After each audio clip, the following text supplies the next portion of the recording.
Hello everyone, स्वागत है एक बार फिर से आप सभी का आपके अपने YouTube channel state PC Assam में। हम सॉल्व कर रहे हैं आर एग्ज़ाम के लिए टेस्ट सीरीज जो कि नए पैटर्न पर आधारित है।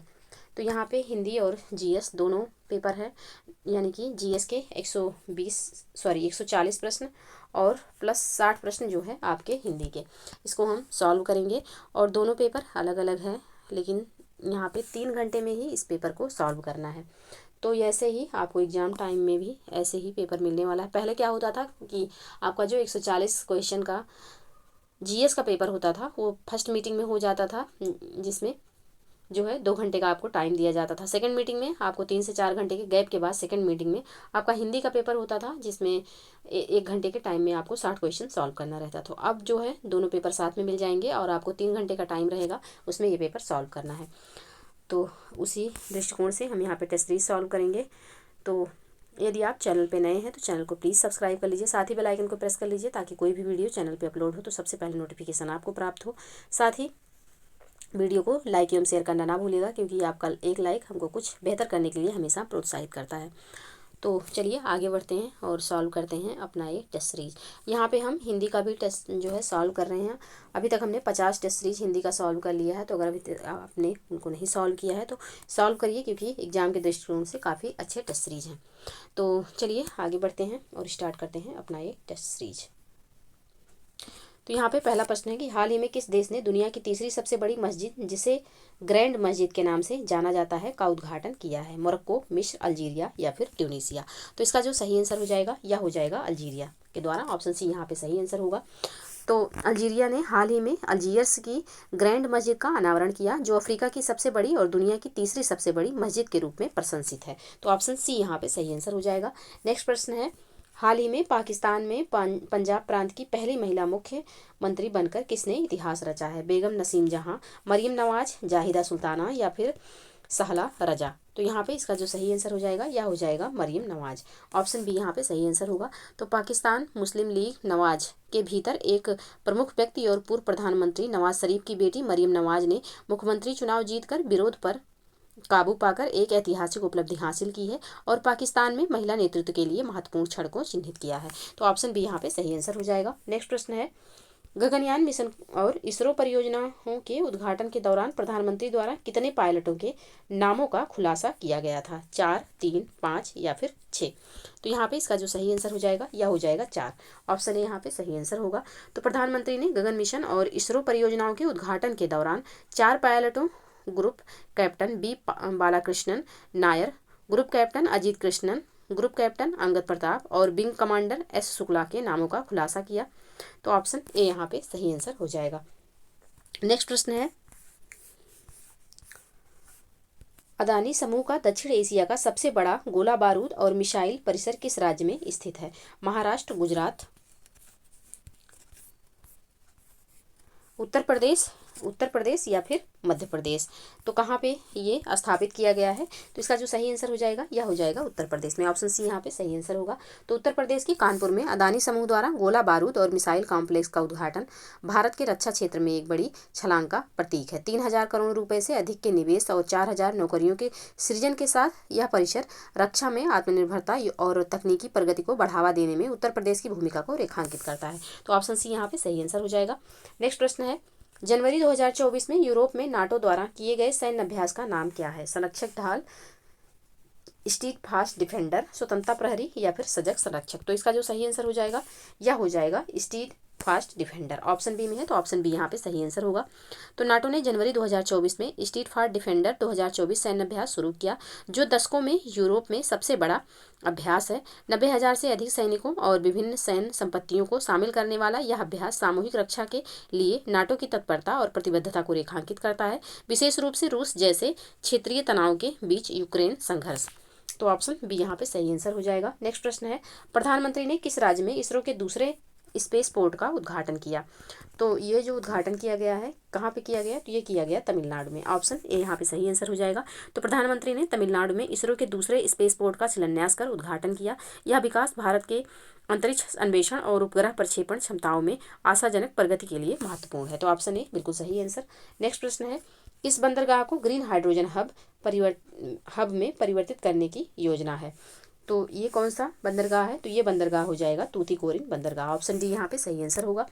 तो नवीकरणीय ऊर्जा और सतत विकास को बढ़ावा देने के भारत के प्रयासों के तहत तूतीकोरिन बंदरगाह या बीओ चिदम्बरनार बंदरगाह को ग्रीन हाइड्रोजन हब में बदलने के लिए नामित किया गया है। यह पहल बंदरगाह संरचना में पर्यावरणीय स्थिरता को बढ़ाने के सरकार के दृष्टिकोण के अनुरूप है। तो ऑप्शन डी यहाँ पे सही आंसर हो जाएगा। नेक्स्ट प्रश्न है, लोकपाल का अध्यक्ष किसे नियुक्त किया गया है?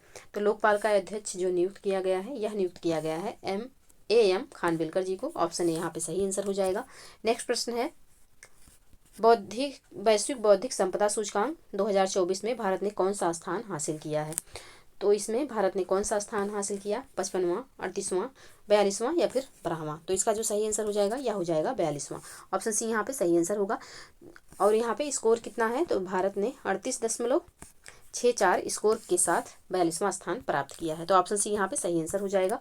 नेक्स्ट प्रश्न है, भारत कब अपना अंतरिक्ष स्टेशन स्थापित करने की योजना बना रहा है? 2030, 2035, 2040 या फिर 2050?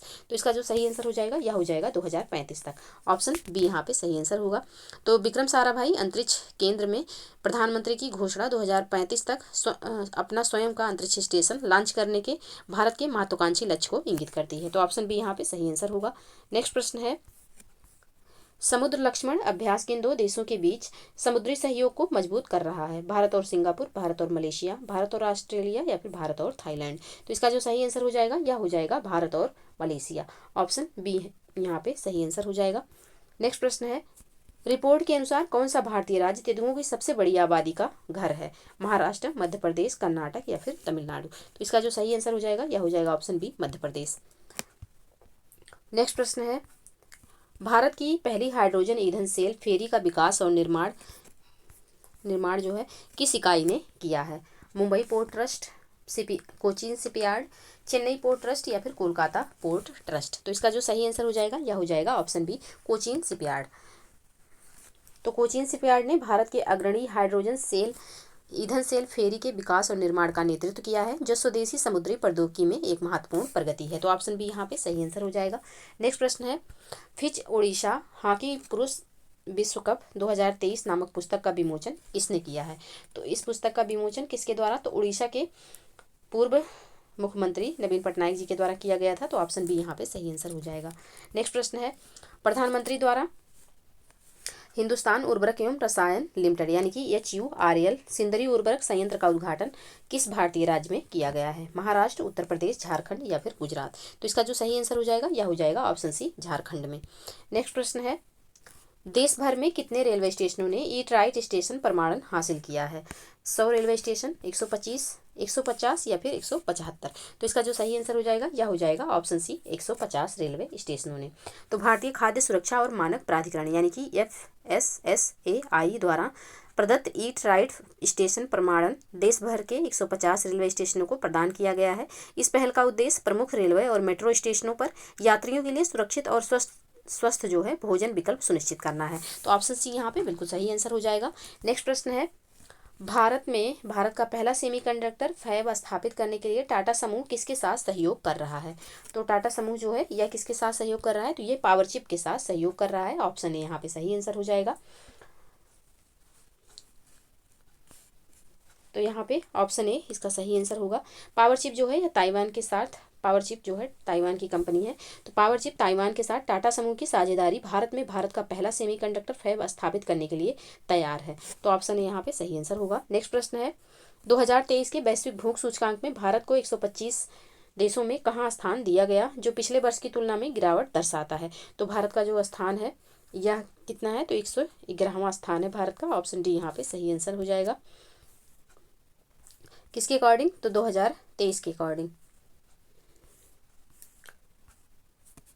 नेक्स्ट प्रश्न है, कौन सा देश भावी पीढ़ियों को तंबाकू की बिक्री पर प्रतिबंध लगाने वाले कानून को रद्द कर रहा है? तो ये जो किया जा रहा है किसके द्वारा? तो ये न्यूजीलैंड के द्वारा किया जा रहा है। ऑप्शन ए यहाँ पे सही आंसर हो जाएगा। न्यूजीलैंड के प्रधानमंत्री क्रिस्टोफर लक्सन ने 1 जनवरी 2009 के बाद जन्मे व्यक्तियों को तंबाकू की बिक्री पर प्रतिबंध लगाने वाले कानून को रद्द कर दिया है। तो ऑप्शन ए यहाँ पे सही आंसर हो जाएगा।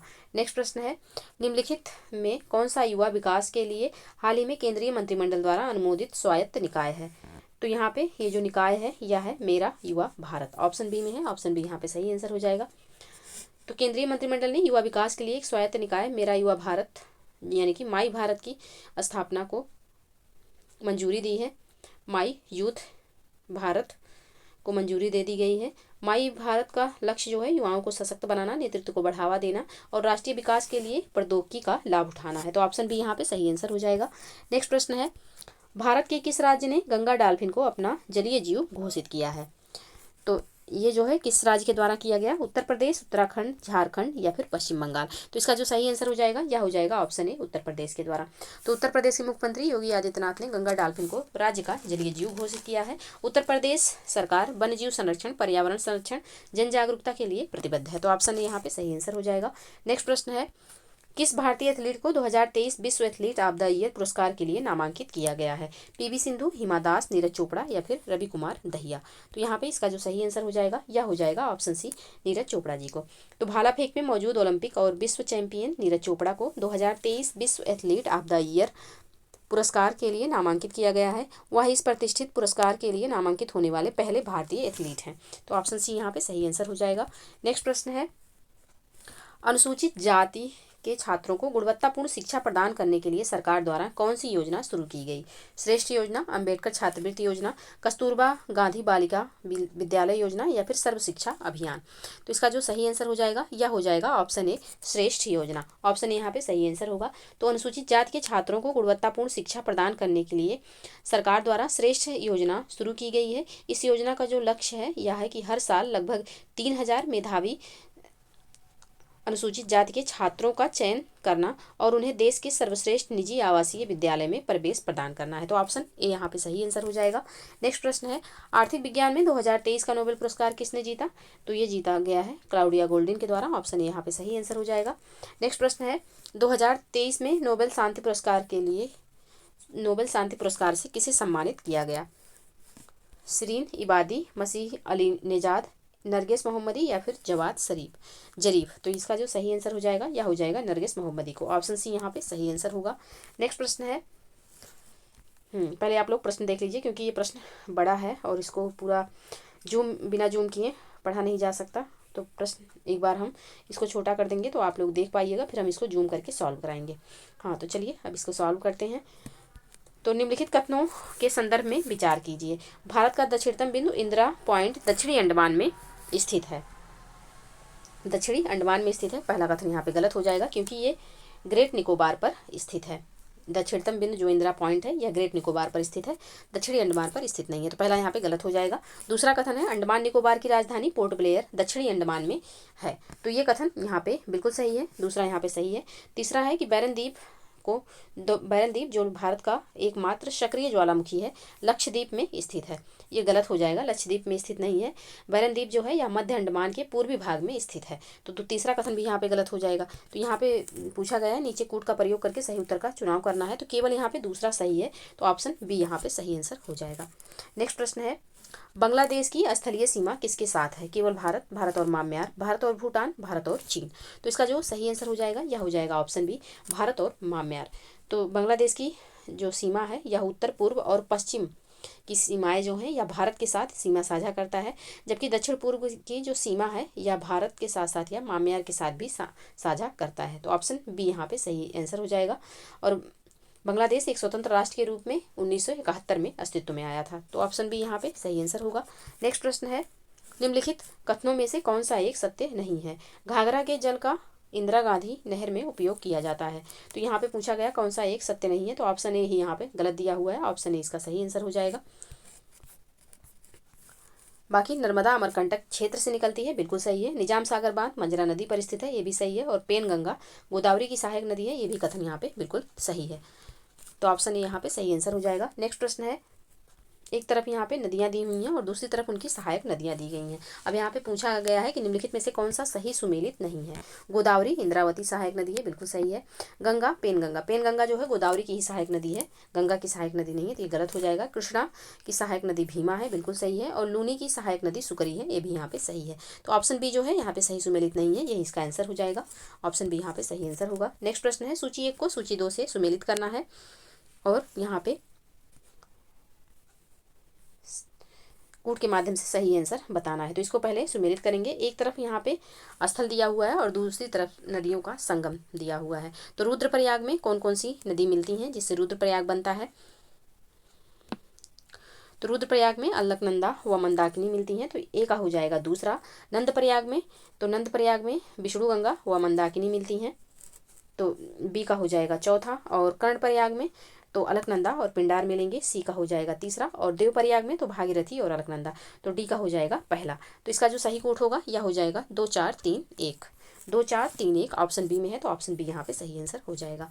नेक्स्ट प्रश्न है, भारतीय मानसून ऋतु के दौरान क्या होता है? ऑप्शन देखते हैं। तो भारतीय क्षेत्र में जेट प्रवाह अकेले विद्यमान होता है। भारतीय क्षेत्र के पूर्वी जेट प्रवाह अकेले विद्यमान होता है। पश्चिमी क्षेत्र में पश्चिमी और पूर्वी दोनों जेट प्रवाह विद्यमान होता है। ऑप्शन डी है, पश्चिमी और पूर्वी दोनों जेट प्रवाह लुप्त होते हैं। तो यहाँ पे भारतीय मानसून ऋतु के दौरान क्या होता है? तो भारतीय मानसून ऋतु के दौरान भारतीय क्षेत्र में पूर्वी जेट प्रवाह अकेले विद्यमान होता है। ऑप्शन बी यहाँ पे सही आंसर हो जाएगा। नेक्स्ट प्रश्न है, वर्षा होने के 30 से 40 मिनट के बाद इकट्ठा किया गया वर्षा जल पीने योग्य नहीं होता, क्यों? तो क्योंकि उसमें खनिजों की कमी होती है। तो ऑप्शन सी यहाँ पे सही आंसर हो जाएगा। नेक्स्ट प्रश्न है, मृदा विक्षालन बड़ी समस्या है। तो मृदा विक्षालन या मृदा निक्षालन जो बड़ी समस्या है, कहाँ की बड़ी समस्या है? तो ये उष्णकटिबंधीय वर्षा वन प्रदेशों की बड़ी समस्या है। ऑप्शन यहाँ पे सही आंसर हो जाएगा, क्योंकि उष्णकटिबंधीय वर्षा वनों में वर्ष भर जो है या मूसलाधार वर्षा से विश्व के उष्णकटिबंधीय वन जो हैं ये प्रदेश मृदा विक्षालन की समस्या से जूझ रहे हैं। मृदा विक्षालन यानी कि मृदा अपरदन, क्योंकि यहाँ लगभग पूरे वर्ष जो है वर्षा होती है, इसके कारण ये प्रदेश जो हैं यह मृदा निक्षालन या मृदा विक्षालन से प्रभावित होते हैं। तो यहाँ की मृदा में जो है इसका बारिश की वजह से इसका ऊपरी परत जो है या निक्षालित हो जाता है। तो यहाँ की मृदा में जो ऊपरी परत होता है यहाँ पे ह्यूमस की मात्रा जो होती है बहुत कम पाई जाती है। तो ऑप्शन ए यहाँ पे सही आंसर हो जाएगा। नेक्स्ट प्रश्न है, सूची 1 को सूची 2 से सुमेलित करना है। यहाँ पे तो एक तरफ कृषि क्षेत्र है और दूसरी तरफ राज्य दिया हुआ है, इनको सुमेलित करना है। दोआब कहाँ, किस क्षेत्र में? तो दोआब जो हो जाएगा ये हो जाएगा पंजाब के क्षेत्र में। चाड़ कृषि क्षेत्र जो है यह कहाँ, किस प्रदेश में? तो यह असम क्षेत्र राज्य में होता है। मैदान हो जाएगा उत्तर प्रदेश में।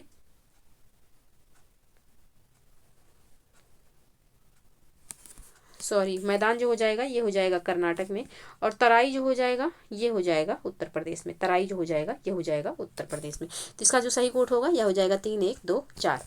3 1 2 4 ऑप्शन बी में है, तो ऑप्शन बी यहाँ पे सही आंसर हो जाएगा। नेक्स्ट प्रश्न है, अब यहाँ पे हरित खेती में सन्निहित है। तो हरित खेती में क्या सन्निहित है? तो समेकित कीट प्रबंधन, समेकित पोषक पदार्थ आपूर्ति एवं समेकित प्राकृतिक संसाधन प्रबंधन, ये किसमें सन्निहित है? तो हरित खेती में सन्निहित है। ऑप्शन सी यहाँ पे सही आंसर हो जाएगा।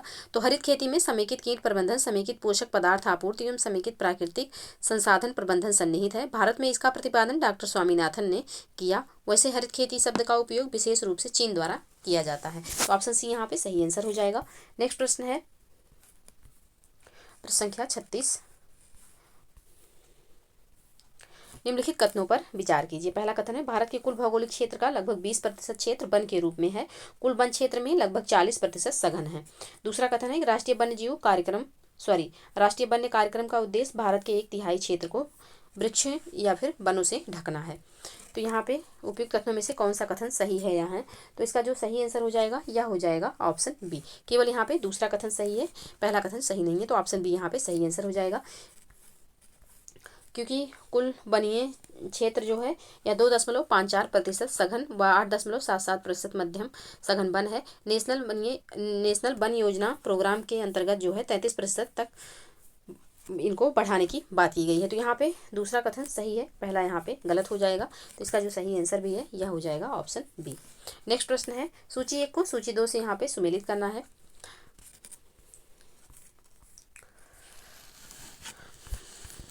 तो एक तरफ यहाँ पे वन का प्रकार दिया हुआ है और दूसरी तरफ दिया हुआ है प्रदेश। तो उष्णकटिबंधीय आर्द्र पर्णपाती वन जो है यह कहाँ पाया जाता है? तो ये तराई क्षेत्र में पाया जाता है। तराई क्षेत्र में। अरुणाचल प्रदेश में, तो अरुणाचल प्रदेश में अल्पाइन पाया जाएगा। अल्पाइन जो है अरुणाचल प्रदेश में होगा। और उष्णकटिबंधीय शुष्क पर्णपाती वन, तो ये हो जाएगा मध्य गंगा मैदान में। और अल्पाइन जो अभी देखा हमने अरुणाचल प्रदेश में। और उष्णकटिबंधीय सदाबहार वन तो ये हो जाएगा सह्याद्री। तो इसका जो सही कूट होगा यह हो जाएगा 4 3 1 2। ऑप्शन ए में है तो ऑप्शन ए यहाँ पे सही आंसर होगा। नेक्स्ट प्रश्न है वन रोपण प्रक्रिया है। वन रोपण प्रक्रिया जो है यह और पेड़ लगाने की प्रक्रिया है। तो ऑप्शन बी यहाँ पे सही आंसर हो जाएगा। किसी विस्तृत भूभाग पर वृक्ष समूह लगाने की प्रक्रिया को वन रोपण कहा जाता है। वन रोपण के अंतर्गत आवश्यक और उपयोगी वृक्षों को लगाया जाता है तथा इस क्रम में वृक्षों की सघनता का ध्यान रखा जाता है। तो ऑप्शन बी यहाँ पे सही आंसर हो जाएगा। नेक्स्ट प्रश्न है सूची 1 को सूची 2 से सुमेलित करना है। एक तरफ बांध है, दूसरी तरफ प्रदेश दिया हुआ है, इनको सुमेलित करना है। तो यहाँ पे फरक्का जो है फरक्का बांध तो ये हो जाएगा पश्चिम बंगाल में। घाट प्रभा तो घाट प्रभा जो है यह कर्नाटक में है। हीराकुंड जो है यह उड़ीसा में है। और काकरापार तो ये हो जाएगा गुजरात में। तो इसका जो सही कूट होगा यह हो जाएगा 1 4 2 3। 1 4 2 3 ऑप्शन ए में है तो ऑप्शन ए यहाँ पे बिल्कुल सही आंसर हो जाएगा। नेक्स्ट प्रश्न है सूची 1 को सूची 2 से सुमेलित करना है। एक तरफ खनिज है और दूसरी तरफ प्रमुख राज्य दिया हुआ है, इनको सुमेलित करना है। तो मैग्नीज जो है कहाँ पाया जाता है तो ये उड़ीसा में पाया जाता है। जिप्सम तो जिप्सम जो है राजस्थान हो जाएगा यानी कि बी का तीसरा। चूना पत्थर तो चूना पत्थर जो है ये कर्नाटक हो जाएगा यानी कि सी का दूसरा। और मैग्नेटाइट तो मैग्नेटाइट उत्तराखंड हो जाएगा यानी कि डी का पहला। तो इसका जो सही कूट होगा यह हो जाएगा 4 3 2 1। 4 3 2 1 ऑप्शन डी में है। ऑप्शन डी यहाँ पे सही आंसर होगा। नेक्स्ट प्रश्न है निम्न में तांबा सोना लोहा कोयले का सही क्रम ढूंढें। यानी कि कौन सा यहाँ पे खानों का नाम दिया हुआ है और उनमें जो ऊपर सीक्वेंस दिया है उसी के हिसाब से पूछा गया है। तो तांबा जो है यह खेतड़ी हो जाएगा। सोना जो है यह कोलार हो जाएगा। और कुद्रेमुख जो हो जाएगा इस किसके लिए फेमस है तो लोहे के लिए। और झरिया जो झारखंड की कोयला की खान है ये किसके लिए फेमस है तो कोयले के लिए फेमस है। तो ऑप्शन ए यहाँ पे सही आंसर हो जाएगा। नेक्स्ट प्रश्न है सोनभद्र जनपद में निम्नलिखित धातुओं में से कौन सी पाई जाती है। नीचे दिए गए कूट का प्रयोग करके सही उत्तर ज्ञात करें। तो कौन कौन से यहाँ पे जो है धातुएं पाई जाती हैं कहाँ पे तो सोनभद्र में। तो यहाँ पे एंड्रोसाइट पाई जाती है, पायराइट पाई जाती है और डोलोमाइट। यूरेनियम नहीं पाया जाता। यूरेनियम ललितपुर में पाया जाता है। उत्तर प्रदेश के ललितपुर में यूरेनियम पाया जाता है। तो यहाँ पे पहला छोड़ के बाकी दूसरा तीसरा चौथा हो जाएगा। तो ऑप्शन बी यहाँ पे सही आंसर होगा। तो उत्तर प्रदेश के सोनभद्र जनपद में यूरेनियम नहीं पाया जाता। यहाँ china clay dolomite fire clay limestone एंड्रोसाइट पायराइट एवं पोटास पाया जाता है। यूरेनियम जो है यह ललितपुर जनपद में पाया जाता है। तो ऑप्शन बी यहाँ पे सही आंसर होगा। नेक्स्ट प्रश्न है कौन सी कंपनी एल्यूमिनियम नहीं बनाती है। नीचे ऑप्शन है कौन सी कंपनी है जो कि एल्यूमिनियम नहीं बनाती है। तो इसका जो सही आंसर हो जाएगा यह हो जाएगा टेल्को यानी कि Tata engineering and locomotive company जो है यह मुख्यतः ऑटोमोबाइल एवं अन्य वाणिज्यिक वाहनों का निर्माण करती है। तो ऑप्शन यहाँ पे सही आंसर हो जाएगा। बाकी ये तीनों एल्यूमिनियम बनाती हैं। तो ऑप्शन यहाँ पे सही आंसर। नेक्स्ट प्रश्न है सूची 1 को सूची 2 से सुमेलित करना है। एक तरफ यहाँ पे रेल क्षेत्र दिया हुआ है और दूसरी तरफ दिया हुआ है मुख्यालय। तो इनको सुमेलित करना है। तो यहाँ पे उत्तर पूर्वी रेल जो है इसका मुख्यालय कहाँ है तो इसका मुख्यालय गोरखपुर उत्तर प्रदेश के गोरखपुर में। पूर्व मध्य रेल तो इसका मुख्यालय जो है यह कहाँ है यह बिहार के हाजीपुर में स्थित है। दक्षिण पूर्व मध्य रेलवे इसका मुख्यालय बिलासपुर छत्तीसगढ़ में स्थित है।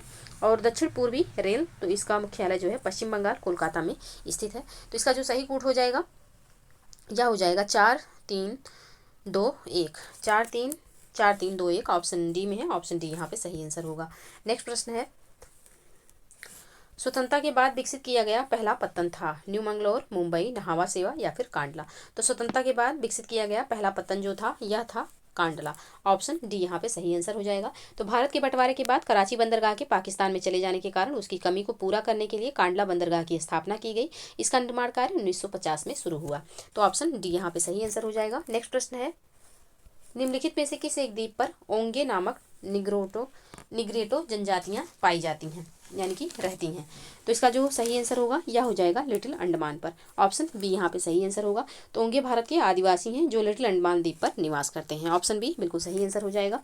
नेक्स्ट प्रश्न है भारत में जनसंख्या की त्वरित वृद्धि का प्रमुख कारक क्या है? तो भारत में जनसंख्या की तुरंत वृद्धि का प्रमुख कारक जो है उच्च जन्म दर और गिरती मृत्यु दर है। ऑप्शन बी यहाँ पे सही आंसर हो जाएगा। भारत में जनसंख्या की तुरंत वृद्धि का प्रमुख कारक जो है उच्च जन्म दर और गिरती मृत्यु दर है। हालांकि नागालैंड एकमात्र ऐसा राज्य बनकर उभरा है जहाँ पर जनसंख्या वृद्धि दर ऋणात्मक है। तो ऑप्शन बी यहाँ पे सही आंसर हो जाएगा। नेक्स्ट प्रश्न है, जल संरक्षण की तकनीकें हैं जोहड़, बावली, खत्री। नीचे दिए गए कोड का प्रयोग करके सही उत्तर का यहाँ पे चयन करना है। तो यहाँ पे तीनों जो हैं यह जल संरक्षण की तकनीक है। ऑप्शन डी यहाँ पे सही आंसर हो जाएगा।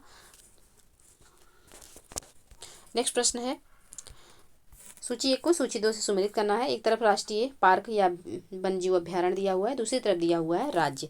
तो बोंडला वन्यजीव अभ्यारण्य कहाँ पे स्थित है? तो यह गोवा में स्थित है, यानी कि ए का हो जाएगा। चौथा, कांगेर घाटी वन्यजीव अभ्यारण्य कहाँ पे स्थित है? तो यह स्थित है छत्तीसगढ़ में, और बी का हो जाएगा। तीसरा, ओरंग जो है अभ्यारण्य यह कहाँ स्थित है? तो यह स्थित है असम में, तो सी का हो जाएगा दूसरा। और तराई जो है वन्यजीव अभ्यारण्य कहाँ पे स्थित है? तो यह स्थित है उड़ीसा में।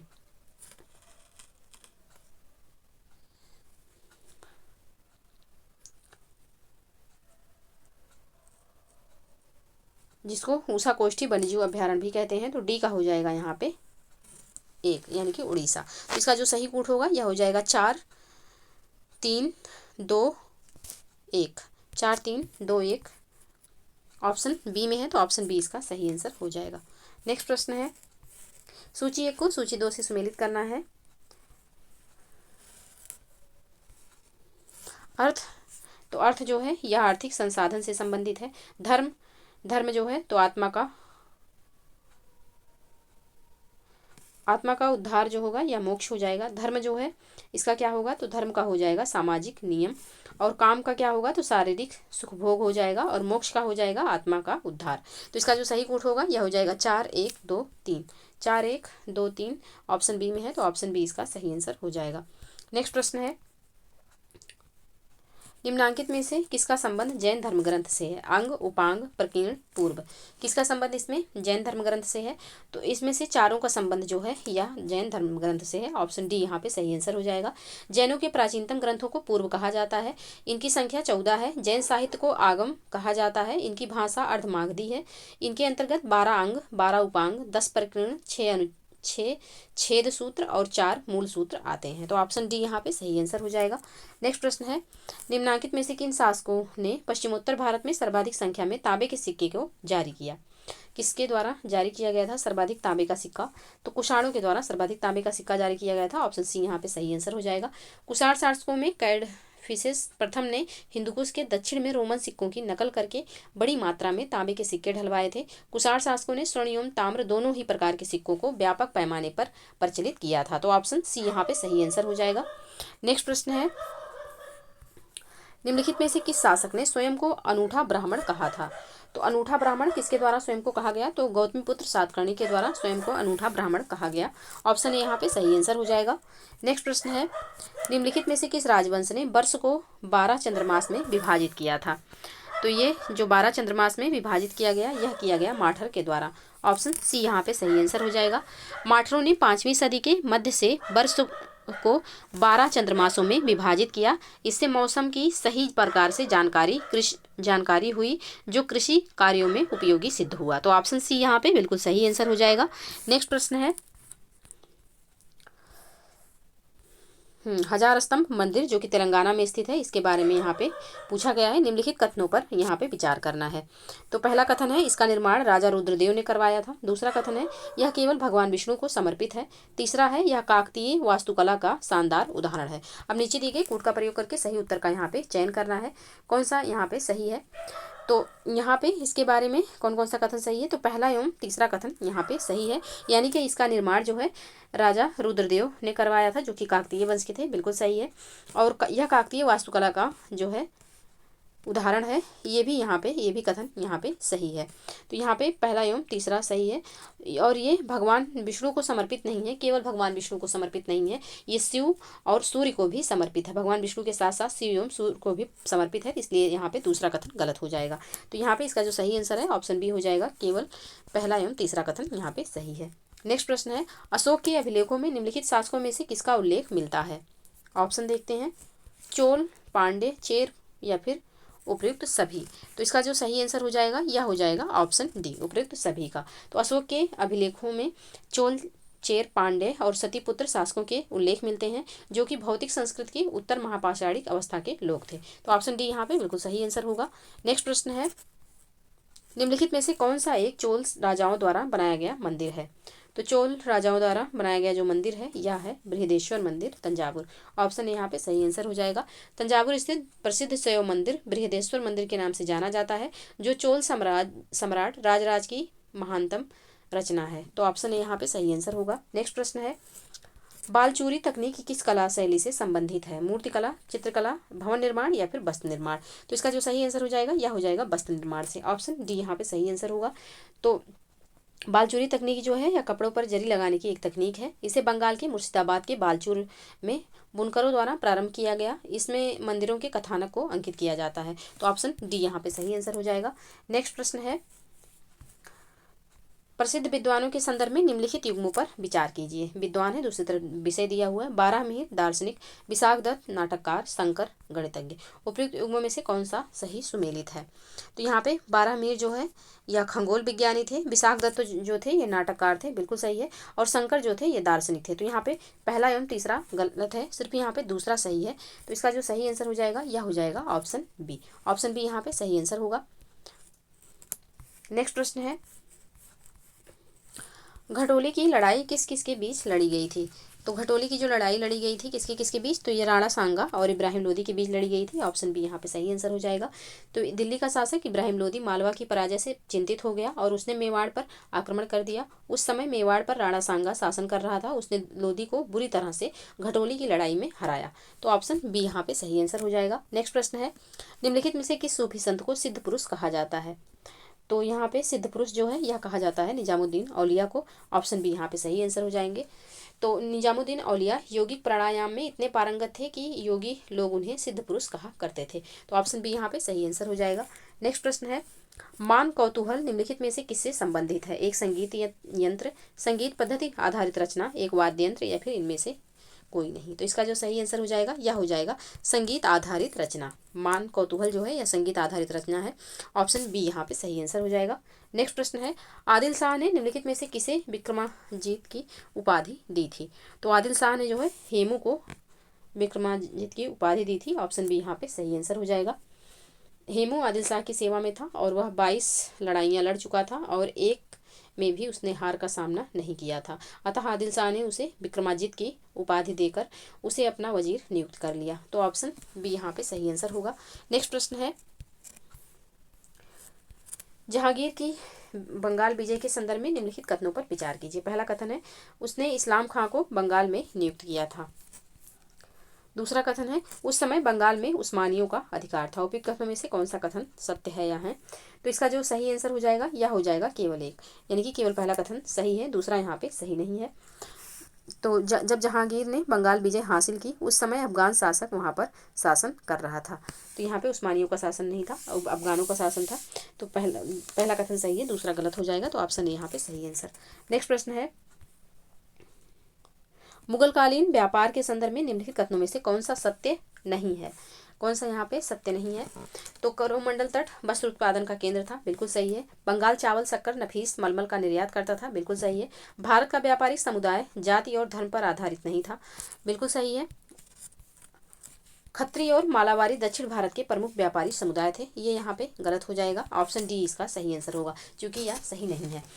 तो 18वीं सदी में कोरोमंडल तट के चेट्टी और मालाबार के मुसलमान व्यापारी, जिनमें हिंदुस्तानी एवं अरब दोनों शामिल थे, दक्षिण भारत के प्रमुख व्यापारिक समुदाय थे। तो यहाँ पे ऑप्शन डी इसका सही आंसर हो जाएगा। नेक्स्ट प्रश्न है, 18वीं सदी के संदर्भ में निम्नलिखित कथनों पर विचार कीजिए। पहला कथन है, प्रसिद्ध पंजाबी महाकाव्य हीर रांझा की रचना वारिस शाह ने की थी। दूसरा कथन है, प्रसिद्ध कविता संग्रह रिसालों की रचना शाह अब्दुल लतीफ ने की थी। उपयुक्त कथनों में से कौन सा सही है या है?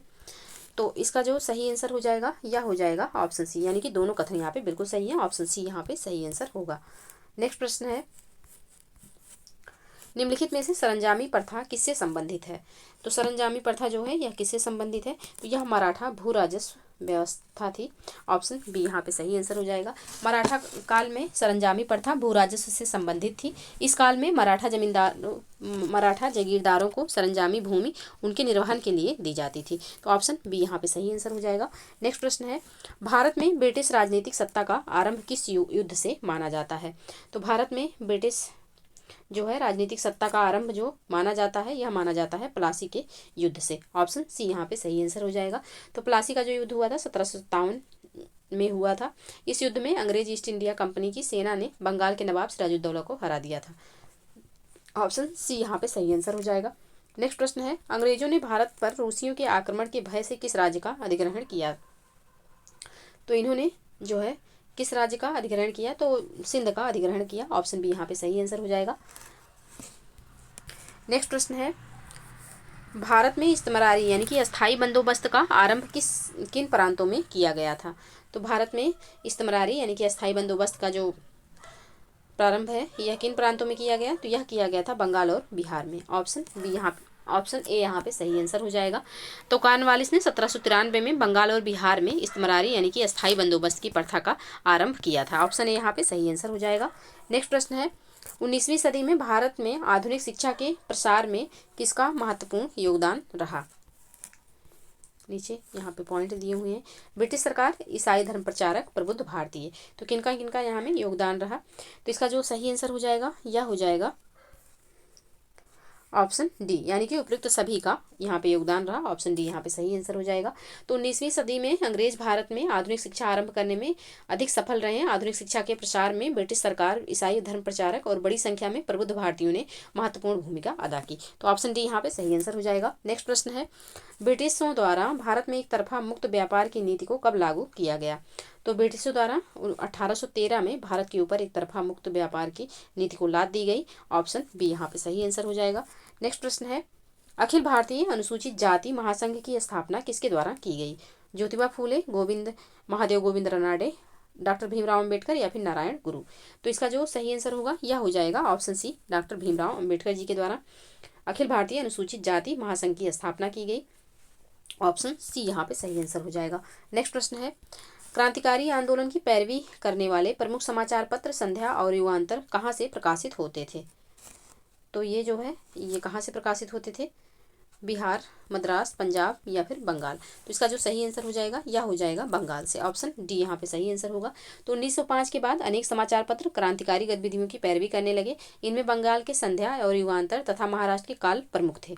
तो ऑप्शन डी यहाँ पे सही आंसर हो जाएगा। नेक्स्ट प्रश्न है, 1909 के इंडियन काउंसिल एक्ट के संबंध में निम्नलिखित में से कौन सा कथन असत्य है?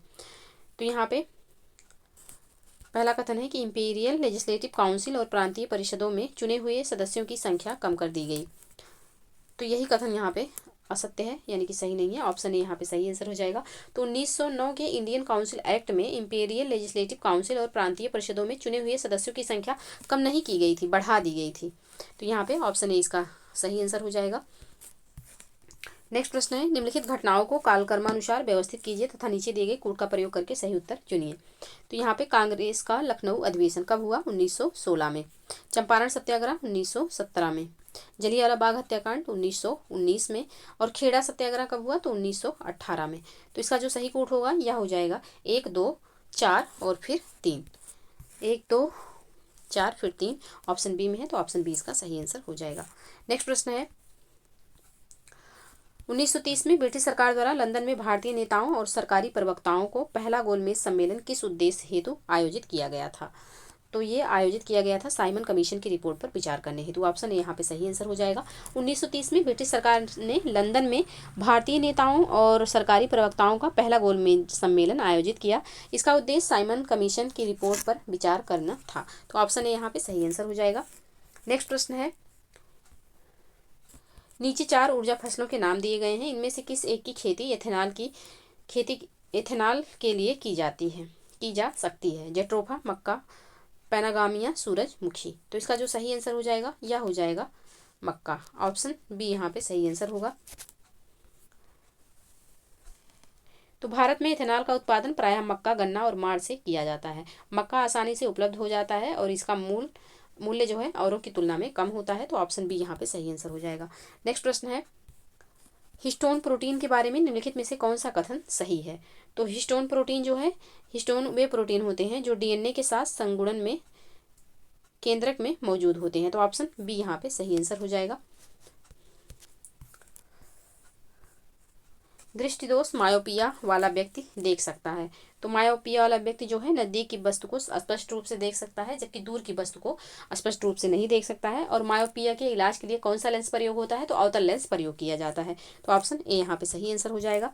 नेक्स्ट प्रश्न है, मलेरिया तथा डेंगू निम्नलिखित में से क्या उभयनिष्ठ नहीं है? निम्नलिखित में से क्या उभयनिष्ठ नहीं है मलेरिया तथा डेंगू में? तो यहाँ पे मच्छर की जो है प्रजाति यहाँ पे उभयनिष्ठ नहीं है, ऑप्शन डी इसका सही आंसर हो जाएगा।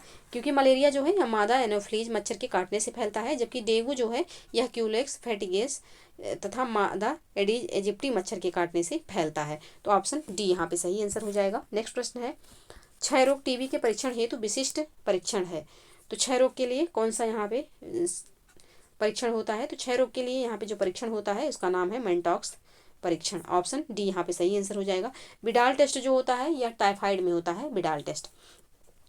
तो तपेदिक के संक्रमण के परीक्षण हेतु टीबी रक्त परीक्षण किया जाता है, इसे ही मेंटाक्स ट्यूबरक्यूलिन त्वचा परीक्षण कहते हैं, तो ऑप्शन डी यहाँ पे सही आंसर हो जाएगा। नेक्स्ट प्रश्न है, निम्नलिखित में से कौन से रोग का कारक जीवाणु नहीं होता? एड्स, डिप्थीरिया, हैजा, काली खांसी। तो किसमें जो है इसका जो रोगाणु है या जीवाणु नहीं होता? तो एड्स जो है या वायरस से होता है, या जो है बैक्टीरिया से नहीं होता है, तो ऑप्शन ए यहाँ पे सही आंसर हो जाएगा। बाकी डिप्थीरिया, हैजा और काली खांसी ये तीनों किससे होते हैं? तो ये बैक्टीरिया से होने वाले डिजीज यानी कि रोग हैं। एड्स जो है या वायरस से होने वाला रोग है, तो ऑप्शन ए यहाँ पे सही आंसर हो जाएगा। नेक्स्ट प्रश्न है, जीवाणुभोजी बैक्टीरियोफेज है क्या कहलाता है? तो ये जीवाणु को संक्रमित करने वाला जीवाणु होता है। जीवाणु को संक्रमित करने वाले जो जीवाणु होते हैं उन्हें क्या कहा जाता है? तो बैक्टीरियोफेज होता है वो, तो ऑप्शन डी यहाँ पे सही आंसर हो जाएगा। नेक्स्ट प्रश्न है, निम्नलिखित में से किस एक जीव की कुछ प्रजातियां कौकों के कृषकों के रूप में जानी जाती हैं? चींटी, काकरोच, केकड़ा या फिर मकड़ी। तो इसका जो सही आंसर हो जाएगा यह हो जाएगा चींटी, ऑप्शन ए यहाँ पे सही आंसर हो जाएगा। चींटियाँ जो हैं यह दुनिया की सबसे अच्छी कवक कृषक हैं, यह सहजीवन का एक अद्भुत उदाहरण है, तो ऑप्शन ए यहाँ पे सही आंसर। नेक्स्ट प्रश्न है, एलोसोम होते हैं कोशिकांग, पादप हार्मोन, एलील या फिर लिंग गुणसूत्र। तो एलोसोम जो है यह क्या होते हैं? तो ये जो होते हैं यह लिंग गुणसूत्र होते हैं, ऑप्शन डी यहाँ पे सही आंसर हो जाएगा। मनुष्य का जो 23वां जोड़ा गुणसूत्र होता है यह एलोसोम कहलाता है, तो ऑप्शन डी यहाँ पे सही आंसर। नेक्स्ट प्रश्न है, निम्नलिखित कथनों पर विचार कीजिए। पहला कथन है, विषाणुओं को कभी निष्क्रिय अवस्था में नहीं रखा जा सकता। दूसरा कथन है, ये किसी जीवित कोशिका में पहुंचते ही सक्रिय हो जाते हैं और एंजाइमों का संश्लेषण करने लगते हैं। उपयुक्त में से कौन सा कथन सही है यहाँ? तो यहाँ पे इसका जो सही आंसर होगा यह हो जाएगा ऑप्शन बी। केवल दूसरा कथन यहाँ पे सही है, क्योंकि विषाणुओं की प्रकृति जो होती है या सजीव और निर्जीव दोनों प्रकार की होती है, इसी कारण इन्हें सजीव और निर्जीव की कड़ी माना जाता है। यानी कि सजीव और निर्जीव के बीच की कड़ी कौन होता है? तो विषाणु इसके बीच की कड़ी होता है। इनको क्रिस्टल बनाकर निर्जीव पदार्थ की तरह बोतलों में भरकर रखा जा सकता है। तो यहाँ पे पहला कथन दिया हुआ है कि निष्क्रिय रूप अवस्था में नहीं रखा जा सकता है, पहला कथन गलत है, सिर्फ दूसरा सही है, तो ऑप्शन यहाँ पे 20 का सही आंसर हो जाएगा। नेक्स्ट प्रश्न है, रासायनिक रूप से रेशम के रेशे प्रमुखता क्या होते हैं? तो जो रेशम के रेशे होते हैं प्रमुखता प्रोटीन है, ऑप्शन ए यहाँ पे सही आंसर हो जाएगा। नेक्स्ट प्रश्न है, और रेशम के कीट किस पेड़ पर पाले जाते हैं? तो शहतूत के पेड़ पर पाले जाते हैं। नेक्स्ट प्रश्न है, निम्नलिखित में से कौन सा एक यातायात संकुचित नगरों में भरी वायु बनने से संबद्ध है? तो इसका जो सही आंसर होगा यह हो जाएगा सल्फर डाइऑक्साइड, ऑप्शन ए यहाँ पे सही आंसर होगा। तो यातायात संचालित नगरों में भूरी वायु बनने के लिए, ये भरी नहीं भूरी है, भूरी वायु बनने के लिए सल्फर डाइऑक्साइड जो है यह जिम्मेदार होती है, तो ऑप्शन ए यहाँ पे सही आंसर हो जाएगा। नेक्स्ट प्रश्न है, अल्फ्रेड नोबेल ने किसका आविष्कार किया था? तो अल्फ्रेड नोबेल के द्वारा किसका आविष्कार किया गया था? तो ये किया गया था बारूद का, ऑप्शन सी यहाँ पे सही आंसर हो जाएगा। स्वीडिश रसायनज्ञ एवं इंजीनियर अल्फ्रेड बर्नार्ड नोबेल ने डायनामाइट बारूद का आविष्कार किया। इनकी याद में 1901 में नोबेल फाउंडेशन द्वारा नोबेल पुरस्कार की शुरुआत की गई थी, तो ऑप्शन सी यहाँ पे सही आंसर हो जाएगा। नेक्स्ट प्रश्न है, निम्नलिखित कथनों पर विचार कीजिए। कपड़ा धोने के चूर्ण में अपमार्जक सोडियम सल्फेट तथा सोडियम सिलिकेट इसलिए मिश्रित किए जाते हैं क्योंकि चूर्ण शुष्क रहे, चूर्ण की क्षारीयता बनी रहे। तो कौन सा कथन यहाँ पे सही होगा? तो दोनों कथन यहाँ पे सही है, ऑप्शन सी यहाँ पे सही आंसर हो जाएगा। चूर्ण शुष्क रहे और इसकी क्षारीयता बनी रहे इसलिए कपड़ा धोने के चूर्ण में अपमार्जक में सोडियम सल्फेट तथा सोडियम सिलिकेट मिलाते हैं। तो ऑप्शन सी बिल्कुल सही आंसर होगा। नेक्स्ट प्रश्न है, फोटोग्राफर के फ्लैश गन में से चमकीले प्रकाश का निकलना देखा जाता है। निम्नलिखित में से किस आदर्श गैस की उपस्थिति के कारण यह चमक होती है? तो ये जो चमक होती है ये किसकी उपस्थिति के कारण होती है? तो ये जिनान के उपस्थिति के कारण होती है, जिनान नामक गैस के उपस्थिति के कारण। ऑप्शन बी यहाँ पे सही आंसर हो जाएगा। जिनान जो गैस है यह एक दुर्लभ, रंगहीन, गंधहीन तथा भारी गैस है। तो ऑप्शन बी यहाँ पे सही आंसर होगा। नेक्स्ट प्रश्न है, पटाखों में तेज सफेद प्रकाश लाने के लिए निम्नलिखित धातुओं में से किसका प्रयोग किया जाता है? तो यहाँ पे प्रयोग होता है मैग्नीशियम का। ऑप्शन बी यहाँ पे सही आंसर हो जाएगा। पटाखों में तेज सफेद प्रकाश लाने के लिए मैग्नीशियम धातु का प्रयोग किया जाता है। तो ऑप्शन बी बिल्कुल सही आंसर। नेक्स्ट प्रश्न है, दूरसंचार के लिए प्रयुक्त तरंगे हैं दृश्य प्रकाश, इंफ्रारेड, अल्ट्रावायलेट या फिर माइक्रोवेव। तो इसका जो सही आंसर हो जाएगा यह हो जाएगा यहाँ पे माइक्रोवेव हो जाएगा, ऑप्शन डी। यानी कि दूरसंचार के लिए प्रयुक्त जो तरंगे होती हैं या माइक्रोवेव होती हैं। तो ऑप्शन डी यहाँ पे सही आंसर हो जाएगा। नेक्स्ट प्रश्न है, शरीर की सतह से संवेदन पसीना बहना द्वारा जल की हानि निर्भर करती है किस पर? तो ये जो है यह निर्भर करती है केवल वातावरण के ताप पर, केवल वातावरण की नमी पर। ऑप्शन सी यहाँ पे सही आंसर हो जाएगा, दोनों पर निर्भर करती है। शरीर की सतह से पसीना बहना जल की हानि वातावरण के ताप तथा वातावरण की नमी दोनों पर निर्भर करता है। तो ऑप्शन सी बिल्कुल सही आंसर। नेक्स्ट प्रश्न है, सूर्य के प्रकाश के अदृश्य भाग से प्रकाश संश्लेषण किया जाता है कुछ किसके द्वारा? तो यहाँ पे कुछ बैक्टीरिया के द्वारा किया जाता है। ऑप्शन सी यहाँ पे सही आंसर हो जाएगा। गहरे समुद्र में सतह से लगभग 400 से 8000 फीट तक की गहराई में पाए जाने वाले जीवाणु जैसे ग्रीन सल्फर बैक्टीरिया और रक्त विकिरण के प्रयोग द्वारा प्रकाश संश्लेषण कर ऊर्जा उत्पन्न करते हैं। तो ऑप्शन सी यहाँ पे सही आंसर हो जाएगा। नेक्स्ट प्रश्न है, पृथ्वी अपने कक्ष में लगभग 4400 किलोमीटर प्रति घंटे की गति से घूमती है। इस तेज गति को हम अनुभव क्यों नहीं करते? तो इस तेज गति को हम इसलिए अनुभव नहीं करते क्योंकि अपने कक्ष में पृथ्वी की गति अपेक्षा में हमारी गति जो है शून्य होती है। यानी कि अपने कक्ष में पृथ्वी की गति की अपेक्षा हमारी गति जो है यह शून्य है, इसलिए पृथ्वी 4400 किलोमीटर प्रति घंटा की गति से घूमती तो है बट हमें अनुभव नहीं होता है। तो ऑप्शन बी यहाँ पे सही आंसर हो जाएगा। नेक्स्ट प्रश्न है, निम्नलिखित में से कौन सही सुमेलित है? तो थर्मोरेसिस्टर जो है इलेक्ट्रॉनिक थर्मामीटर ये यहाँ पे बिल्कुल सही सुमेलित है। तो ऑप्शन ए यहाँ पे सही आंसर हो जाएगा। थर्मोरेसिस्टर एक उपकरण है जो इलेक्ट्रॉनिक थर्मामीटर की भांति कार्य करता है। यह उपकरण तापमान में परिवर्तन के साथ अपने प्रतिरोध को बदलता है। तो ऑप्शन ए यहाँ पे सही आंसर हो जाएगा। नेक्स्ट प्रश्न है, मैनोमीटर के द्वारा किसकी माप की जाती है? तो मैनोमीटर के द्वारा जो है गैसों का दाब का माप किया जाता है। ऑप्शन बी यहाँ पे सही आंसर हो जाएगा। नेक्स्ट प्रश्न है, भारत के संविधान के निम्नलिखित उपबंधों में से कौन सा या से 26 नवंबर 1949 से प्रभावी हुए? निर्वाचन, नागरिकता, आपात उपबंध, न्यायाधीशों की नियुक्ति। तो कौन कौन से इसमें से अपनाए गए थे? तो यहाँ पे निर्वाचन और नागरिकता को अपनाया गया था। कब? तो 26 नवंबर 1949 से। तो ऑप्शन बी यहाँ पे सही आंसर हो जाएगा। 26 नवंबर 1949 को भारतीय संविधान के कुछ उपबंध जैसे निर्वाचन, नागरिकता तथा संसद इत्यादि प्रभावी हुए। संविधान के शेष प्रावधान जो है 26 जनवरी 1950 को लागू हुए। तो ऑप्शन बी यहाँ पे सही आंसर हो जाएगा। नेक्स्ट प्रश्न है, निम्नलिखित में से किसको संविधान द्वारा मौलिक अधिकारों को लागू करने की शक्ति दी गई है? तो मौलिक अधिकारों को लागू करने की जो शक्ति दी गई है यह दी गई है सर्वोच्च न्यायालय एवं उच्च न्यायालय को। ऑप्शन डी यहाँ पे सही आंसर हो जाएगा। तो संविधान के अनुच्छेद 13 मूल अधिकारों के उल्लंघन के विरुद्ध न्यायालयों को न्यायिक पुनर्विलोकन की शक्ति प्रदान करता है। यह शक्ति उच्चतम न्यायालय को अनुच्छेद 32 के तहत तथा उच्च न्यायालयों को अनुच्छेद 226 के तहत प्राप्त होता है। तो ऑप्शन डी बिल्कुल सही आंसर। नेक्स्ट प्रश्न है, भारत के वाक और अभिव्यक्ति की स्वतंत्रता का अधिकार पहला है भारत की प्रभुता और अखंडता के आधार पर निर्बंधित है। दूसरा पॉइंट है न्यायालय की अवमानना के आधार पर निर्बंधित है। और तीसरा पॉइंट है विदेशी राज्यों के साथ मैत्रीपूर्ण संबंधों के आधार पर निर्बंधित है। और चौथा पॉइंट है अल्पसंख्यकों को संरक्षण के आधार पर निर्बंधित है। नीचे दिए गए कूट का प्रयोग करके सही उत्तर का चयन करना है। तो इसका जो सही आंसर हो जाएगा यहाँ पे भारत की प्रभुता और अखंडता के आधार पर निर्बंधित है, न्यायालय की अवमानना के आधार पर निर्बंधित है और विदेशी राज्यों के साथ मैत्रीपूर्ण संबंधों के आधार पर निर्बंधित है। तो यहाँ पे पहला, दूसरा एवं तीसरा कथन सही हो जाएगा। तो ऑप्शन ए यहाँ पे सही आंसर हो जाएगा। नेक्स्ट प्रश्न है, निम्नलिखित में से कौन सा एक भारत के संविधान का संघीय लक्षण नहीं है? ऑप्शन देखते हैं। तो यहाँ पे कौन सा भारत के संविधान का संघीय लक्षण नहीं है? तो इकहरी नागरिकता जो है यह संघीय लक्षण नहीं है। तो ऑप्शन सी यहाँ पे सही आंसर हो जाएगा। तो इकहरी नागरिकता भारत के संविधान का संघीय लक्षण नहीं है। भारतीय संविधान में एकात्मक और संघात्मक दोनों ही विशेषताएं मौजूद हैं। साथ ही संविधान में इकहरी नागरिकता का वर्णन है। तो ऑप्शन सी यहाँ पे सही आंसर हो जाएगा। नेक्स्ट प्रश्न है, निम्नलिखित कथनों पर विचार कीजिए। पहला कथन है, भारत में राज्य के महाधिवक्ता की नियुक्ति भारत के राष्ट्रपति द्वारा संबंधित राज्य के राज्यपाल की अनुशंसा पर की जाती है।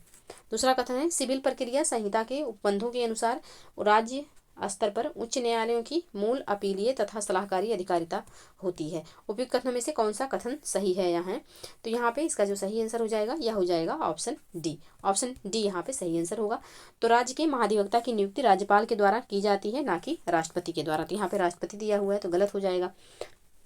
सलाहकारी अधिकारिता अनुच्छेद 143 के तहत सर्वोच्च न्यायालय की होती है। उच्च न्यायालयों की अधिकारिता मूल तथा अपीलीय होती है। तो यहाँ पे दूसरा कथन भी गलत हो जाएगा। तो इसका जो सही आंसर होगा यह हो जाएगा ऑप्शन डी। नेक्स्ट प्रश्न है, प्रश्न संख्या 105, निम्नलिखित में से किस किस ने भारत के उपराष्ट्रपति का पद संभाला है? मोहम्मद हिदायतुल्लाह, फखरुद्दीन अली अहमद, नीलम संजीव रेड्डी, शंकर दयाल शर्मा। तो इसका जो सही आंसर हो जाएगा यह हो जाएगा यहाँ पे मोहम्मद हिदायतुल्लाह और शंकर दयाल शर्मा, यानी कि 1 एवं 4 इसका सही आंसर होगा। ऑप्शन बी में है, बी इसका सही आंसर हो जाएगा। मोहम्मद हिदायतुल्लाह ने उपराष्ट्रपति का पद 1979 से 1984 तक संभाला और शंकर दयाल शर्मा जी ने जो उपराष्ट्रपति का पद है यह 1987 से 1992 तक संभाला। तो ऑप्शन बी यहाँ पे सही आंसर हो जाएगा। नेक्स्ट प्रश्न है, राज्य के नीति के निदेशक सिद्धांतों को भारतीय संविधान में शामिल किए जाने का उद्देश्य है। तो भारतीय संविधान में इनको शामिल किए जाने का उद्देश्य सामाजिक और आर्थिक प्रजातंत्र को स्थापित करना है। ऑप्शन डी यहाँ पे सही आंसर हो जाएगा। भारतीय संविधान में राज्य के नीति निदेशक तत्व जो है भाग 4 में अनुच्छेद 36 से 51 तक वर्णित है। ऑप्शन डी यहाँ पे सही आंसर हो जाएगा। नेक्स्ट प्रश्न है, संसदीय प्रकार की सरकार की एक प्रमुख विशेषता है। तो इसकी जो विशेषता है यह है संसद के प्रति मंत्रिपरिषद का सामूहिक उत्तरदायित्व। ऑप्शन डी यहाँ पे सही आंसर हो जाएगा। तो संसदीय प्रकार की सरकार में कार्यपालिका अर्थात मंत्रिपरिषद अपनी प्रजातांत्रिक वैधता विधायिका से प्राप्त करती है और विधायिका के प्रति सामूहिक रूप से उत्तरदायी है, अर्थात संसद के प्रति मंत्रिपरिषद का सामूहिक उत्तरदायित्व होता है। तो ऑप्शन डी यहाँ पे सही आंसर हो जाएगा। नेक्स्ट प्रश्न है, भारत के राष्ट्रपति द्वारा जिन श्रेणियों के अंतर्गत संसद सदस्यों को नामित किया जाता है उनमें निम्नलिखित में से कौन सी श्रेणी नहीं है? तो इनमें जो है कौन सी श्रेणी नहीं है? तो राज्य सेवा जो है इसमें नहीं है। ऑप्शन डी यहाँ पे सही आंसर हो जाएगा। बाकी साहित्य विज्ञान कला से होते हैं। तो ऑप्शन डी यहाँ पे सही आंसर होगा। भारत के राष्ट्रपति द्वारा विभिन्न श्रेणियों के अंतर्गत संसद सदस्यों को नामित किया जाता है, उनमें जो है राज्य सेवा नामक श्रेणी नहीं है। तो ऑप्शन यहाँ पे डी इसका सही आंसर होगा। नेक्स्ट प्रश्न है, निम्नलिखित में से कौन एक सही सुमेलित नहीं है? लोकसभा दिया हुआ है और चुनाव वर्ष दिया हुआ है, कौन सा सही सुमेलित नहीं है? तो यहाँ पे 7वीं लोकसभा 1982 दिया हुआ है जो कि गलत है। तो 7वीं लोकसभा सदस्यों का चुनाव करने के लिए भारत में 3 से 6 जनवरी 1980 में आम चुनाव किया गया था। तो पहला ही यहाँ पे सही नहीं है, यही इसका आंसर हो जाएगा। बाकी 11वीं लोकसभा 1996 में चुनाव हुआ, बिल्कुल सही। 9वीं का 1989 में और 13वीं का 1999 में। नेक्स्ट प्रश्न है, उच्च न्यायालय के न्यायाधीशों के वेतन और भत्ते दिए जाते हैं कहाँ से? तो उच्च न्यायालय के न्यायाधीशों के वेतन और भत्ते जो हैं यह दिए जाते हैं राज्य के समेकित निधि से। ऑप्शन बी यहाँ पे सही आंसर हो जाएगा। अनुच्छेद 112(3) के अनुसार उच्च न्यायालय के न्यायाधीशों के वेतन एवं भत्ते भारत की संचित निधि से दिए जाते हैं।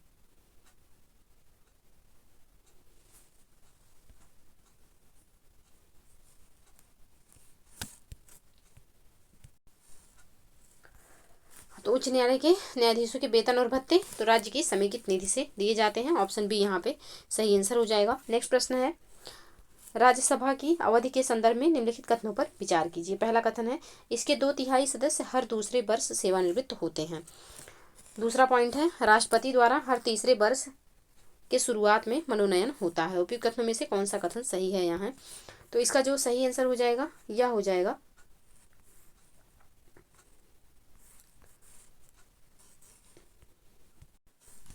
तो इसका जो सही आंसर होगा केवल यहाँ पे दूसरा कथन यहाँ पे सही हो जाएगा, पहला गलत है। क्योंकि यहाँ पे जो दिया हुआ है कि 2/3 सदस्य हर दूसरे वर्ष सेवानिवृत्त होते हैं, 2/3 नहीं 1/3 होते हैं, तो 1/3 होते हैं ना कि 2/3। तो यहाँ पे पहला कथन गलत हो जाएगा, सिर्फ दूसरा सही है। तो ऑप्शन बी यहाँ पे सही आंसर हो जाएगा। नेक्स्ट प्रश्न है स्थगन प्रस्ताव के संबंध में निम्न में से कौन सा कथन सत्य है? पहला है यह एक असाधारण प्रक्रिया है जिसमें सदन के सामान्य कामकाज को दरकिनार कर दिया जाता है। दूसरा कथन है राज्यसभा इस प्रक्रिया का प्रयोग कर सकती है। तीसरा कथन है इसमें सरकार की निंदा की जा सकती है। अब यहाँ पे कौन सा कथन इसके बारे में सत्य है? चौथा कथन है इसे लाने के लिए कम से कम 50 सदस्यों का अनुमोदन आवश्यक है। नीचे दिए गए कोड का प्रयोग करके सही उत्तर का यहाँ पे चयन करना है। तो कौन सा कथन यहाँ पे सही है? तो यहाँ पे जो दूसरा कथन दिया हुआ है यह सही नहीं है कि राज्यसभा इस प्रक्रिया का प्रयोग कर सकती है, यह यहाँ पे गलत है।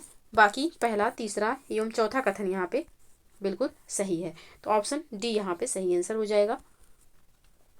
ऑप्शन डी यहाँ पे सही आंसर होगा। तो स्थगन प्रस्ताव एक असाधारण प्रक्रिया है। स्थगन प्रस्ताव को मंजूरी मिलने पर पहले की सारी अनुमतियां एवं तय प्रक्रियाएं रोक दी जाती हैं। स्थगन प्रस्ताव सामान्यतः शाम 4 बजे से शुरू होता है तथा लगभग 2:30 बजे तक चलता है। यदि स्थगन प्रस्ताव स्वीकृत हो जाता है तो सरकार की निंदा मानी जाती है। इसे स्वीकृत कराने के लिए कम से कम 50 सदस्यों का अनुमोदन होना आवश्यक है। राज्यसभा इस प्रक्रिया का प्रयोग नहीं कर सकती है। तो ऑप्शन डी यहाँ पे सही आंसर हो जाएगा। नेक्स्ट प्रश्न है भारत के केंद्र राज्य संबंध से प्रभावित होते हैं संविधान के प्रावधानों से। भारत के केंद्र राज्य संबंध प्रभावित होते हैं किससे? भारत के संविधान के प्रावधानों से, नियोजन प्रक्रिया से, राजनीतिक हितों के अंतर्विरोध से, हुक्म चलाने की इच्छा प्रबलता से। नीचे दिए गए कोड का प्रयोग करके सही उत्तर का यहाँ पे चयन करना है। तो यहाँ पे चारों से प्रभावित होते हैं। ऑप्शन डी यहाँ पे सही आंसर हो जाएगा। नेक्स्ट प्रश्न है किसी राज्य के राज्यपाल द्वारा जारी ऑर्डिनेंस का अनुमोदन होना आवश्यक है। तो इसका अनुमोदन राज्य की विधायिका द्वारा होना चाहिए। ऑप्शन बी यहाँ पे सही आंसर हो जाएगा। तो अनुच्छेद 213 के अनुसार राज्य विधायिका के शस्त्र में नहीं रहने पर राज्यपाल ऑर्डिनेंस या फिर अध्यादेश जारी कर सकता है और जारी अध्यादेश का विधायिका के शस्त्र प्रारंभ होने से 6 सप्ताह की अवधि में विधायिका द्वारा अनुमोदन आवश्यक है, अन्यथा यह अध्यादेश जो है नहीं रहेगा, परिवर्तन में नहीं रहेगा। तो ऑप्शन बी यहाँ पे सही आंसर हो जाएगा। नेक्स्ट प्रश्न है निम्नलिखित में से कौन से पदाधिकारियों को हटाने में संसद की कोई भूमिका नहीं होती है? उच्च न्यायालय के न्यायाधीशों, उच्चतम न्यायालय के न्यायाधीशों, अध्यक्ष संघ लोक सेवा आयोग या फिर भारत के नियंत्रक एवं महालेखा परीक्षक। तो इसका जो सही आंसर होगा यह हो जाएगा ऑप्शन डी। भारत के नियंत्रक एवं महालेखा परीक्षक को हटाने में संसद की कोई भूमिका नहीं होती है। तो ऑप्शन डी यहाँ पे सही आंसर हो जाएगा। संघ लोक सेवा आयोग के अध्यक्ष को भारत के राष्ट्रपति द्वारा दुर्व्यवहार साबित होने के आधार पर उनके कार्यकाल से हटा दिया जाता है। संघ लोक सेवा आयोग, जिसे आमतौर पर यूपीएससी के रूप में अखिल भारतीय सेवाओं और केंद्रीय सेवाओं के समूह ए और समूह बी के लिए नियुक्तियों और परीक्षाओं के लिए जिम्मेदार है। तो ऑप्शन डी यहाँ पे सही आंसर हो जाएगा। नेक्स्ट प्रश्न है भारत के संविधान में पंचायतों तथा नगरपालिकाओं के से संबद्ध 73वें और 74वें संवैधानिक संशोधन जब हुए उस समय भारत के प्रधानमंत्री कौन थे? तो इस समय भारत के जो प्रधानमंत्री थे यह थे PV Narasimha Rao ji. Option C यहाँ पे सही आंसर हो जाएगा। 73वां एवं 74वां संविधान संशोधन कब हुआ? तो 1992 में हुआ। और किससे संबंधित है? तो ये पंचायत और नगरपालिका से संबंधित है। तो ऑप्शन सी यहाँ पे सही आंसर हो जाएगा। नेक्स्ट प्रश्न है भारतीय संविधान का अनुच्छेद 338 संबंधित है। तो भारतीय संविधान का अनुच्छेद 338 राष्ट्रीय अनुसूचित जाति आयोग से संबंधित है। ऑप्शन ए यहाँ पे सही आंसर हो जाएगा। तो भारतीय संविधान का अनुच्छेद 338 जो है यह राष्ट्रीय अनुसूचित जाति आयोग के गठन से संबंधित है। अनुसूचित जाति आयोग को एक अध्यक्ष, एक उपाध्यक्ष तथा 3 अन्य सदस्य होंगे जिनकी नियुक्ति जो है यह राष्ट्रपति द्वारा की जाती है। तो ऑप्शन ए यहाँ पे सही आंसर हो जाएगा। नेक्स्ट प्रश्न है क्षेत्रीय परिषदों का सृजन हुआ है। तो यह संसदीय कानून द्वारा हुआ है। ऑप्शन बी यहाँ पे सही आंसर हो जाएगा। भारतीय संविधान में क्षेत्रीय परिषदों के संबंध में कोई प्रावधान नहीं था। राज्य पुनर्गठन आयोग की रिपोर्ट पर 1956 में संसद के अधिनियम के माध्यम से 5 क्षेत्रीय परिषदों उत्तर, दक्षिण, केंद्रीय, पूर्व और पश्चिम का गठन किया गया। उत्तर पूर्वी क्षेत्र के लिए वर्ष 1971 में छठी क्षेत्रीय परिषद उत्तर पूर्व का गठन किया गया। प्रत्येक क्षेत्रीय परिषद का अध्यक्ष भारत के केंद्रीय गृह मंत्री होते हैं। नेक्स्ट प्रश्न है, भारत के पहले चुनाव आयुक्त थे। तो भारत के पहले जो चुनाव आयुक्त थे कौन थे? तो ये थे doctor Sukumar Sen. Option D यहाँ पे सही आंसर हो जाएगा। और इनका जो कार्यकाल था 21 मार्च 1950 से 21 दिसंबर 1958 तक था। तो ऑप्शन डी यहाँ पे सही आंसर हो जाएगा। नेक्स्ट प्रश्न है, निम्न में से कौन सा चुनाव निर्वाचन आयोग द्वारा संपादित नहीं किया जाता? तो यहाँ पे जो स्थानीय निकायों का चुनाव है यह निर्वाचन आयोग द्वारा नहीं संचालित होता। यह किसके द्वारा होता है? तो ये राज्य निर्वाचन आयोग द्वारा होता है। तो ऑप्शन डी यहाँ पे सही आंसर हो जाएगा। नेक्स्ट प्रश्न है, निम्नलिखित संविधान संशोधन अधिनियमों में से किस एक में यह प्रावधान है कि केंद्र और किसी राज्य में मंत्रिपरिषद का आकार क्रमशः लोकसभा के सदस्यों की कुल संख्या व उस राज्य की विधानसभा में सदस्यों की कुल संख्या के 15% से अधिक नहीं होगा? तो ये प्रावधान किया गया है 91वें संविधान संशोधन 2003 द्वारा। ऑप्शन ए यहाँ पे सही आंसर हो जाएगा। नेक्स्ट प्रश्न है, मातृत्व लाभ संशोधन अधिनियम 2017 के संबंध में निम्नलिखित में से कौन सा कथन सही है या है? पहला है, गर्भवती महिलाएं प्रसव पूर्व 3 महीने और प्रसवोत्तर 3 महीने के लिए सवेतन अवकाश की हकदार हैं। दूसरा कथन है, शिशु गृहों वाले प्रतिष्ठानों के लिए माता को प्रतिदिन कम से कम 6 बार शिशु गृह जाने की अनुमति देना अनिवार्य होगा। तीसरा कथन है, 2 बच्चों वाली महिलाओं को न्यूनीकृत हक मिलेंगे। नीचे दिए गए कूट का प्रयोग करके सही उत्तर का चयन करना है। कौन सा यहाँ पे सही है? तो इसका जो सही आंसर है यह है ऑप्शन सी। केवल तीसरा कथन यहाँ पे सही है, पहला एवं दूसरा सही नहीं है। तो ऑप्शन सी यहाँ पे सही आंसर हो जाएगा। नेक्स्ट प्रश्न है, निम्नलिखित में से किस पंचवर्षीय योजना में मानव विकास को सारे विकास प्रयासों का सारतत्व माना गया? तो इसका जो सही आंसर हो जाएगा यह हो जाएगा 8वीं पंचवर्षीय योजना। और 8वीं पंचवर्षीय योजना का कार्यकाल कब से कब तक था? तो 1992 से 1997 में था। तो ऑप्शन डी यहाँ पे सही आंसर हो जाएगा। नेक्स्ट प्रश्न है, निम्नलिखित में से राष्ट्रीय खाद्य सुरक्षा मिशन के अंतर्गत कौन सी फसलें सम्मिलित हैं? तो राष्ट्रीय खाद्य सुरक्षा मिशन के तहत जो है कौन कौन सी फसलें सम्मिलित हैं? तो गेहूं, चावल और दालें यहाँ पे सम्मिलित हैं। ऑप्शन डी इसका सही आंसर हो जाएगा। नेक्स्ट प्रश्न है, बेरोजगारी समस्या से गरीबी बढ़ती है क्योंकि? तो गरीबी रेखा से नीचे रहने वालों की संख्या बढ़ती है, इसलिए बेरोजगारी की समस्या से गरीबी बढ़ती है। तो ऑप्शन ए यहाँ पे सही आंसर हो जाएगा। नेक्स्ट प्रश्न है, श्रमिक की उत्पादकता बढ़ाने पर निम्नलिखित में से क्या घटित होता है? तो श्रमिक की उत्पादकता बढ़ाने पर क्या घटित होता है? तो प्रतियोगी फर्मों को अधिक पूंजी के प्रयोग के लिए प्रेरित किया जाएगा। तो ऑप्शन सी यहाँ पे सही आंसर हो जाएगा। नेक्स्ट प्रश्न है, निम्नलिखित कथनों पर विचार कीजिए। अंतर्राष्ट्रीय बाजार में किसी मुद्रा का मूल्य निर्धारित होता है।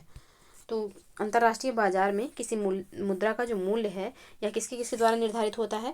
तो यह संबंधित देश द्वारा प्रदत्त वस्तुओं सेवाओं की मांग द्वारा और संबंधित देश की सरकार की स्थिरता के द्वारा निर्धारित होता है। अंतर्राष्ट्रीय बाजार में किसी मुद्रा का मूल्य। तो यहाँ पे दूसरा एवं तीसरा इसका सही आंसर हो जाएगा, ऑप्शन बी।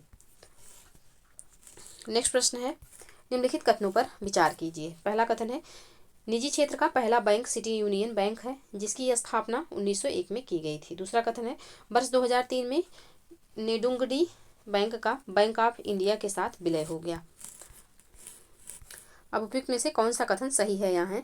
तो इसका जो सही आंसर है यह है ऑप्शन डी। दोनों में से कोई भी कथन सही नहीं है, क्योंकि नेडुंगडी बैंक का पहला निजी क्षेत्र का बैंक था जिसकी स्थापना राव बहादुर टीएम द्वारा 1889 में की गई थी। 2003 में इसका विलय जो है यह पंजाब नेशनल बैंक में हो गया था। तो सिटी यूनियन बैंक जो है यह निजी क्षेत्र का दूसरा बैंक था। तो यहाँ पे दोनों कथन जो दिए हुए हैं दोनों कथन गलत हो जाएंगे। तो इसका जो सही आंसर होगा यह हो जाएगा ऑप्शन डी। नेक्स्ट प्रश्न है, किसी देश का भुगतान संतुलन किसका व्यवस्थित अभिलेख है? तो किसी देश का भुगतान संतुलन जो है किसका व्यवस्थित अभिलेख है? तो यह हो जाएगा एक देश की सरकार और दूसरे देश की सरकार के बीच आर्थिक लेन देन का।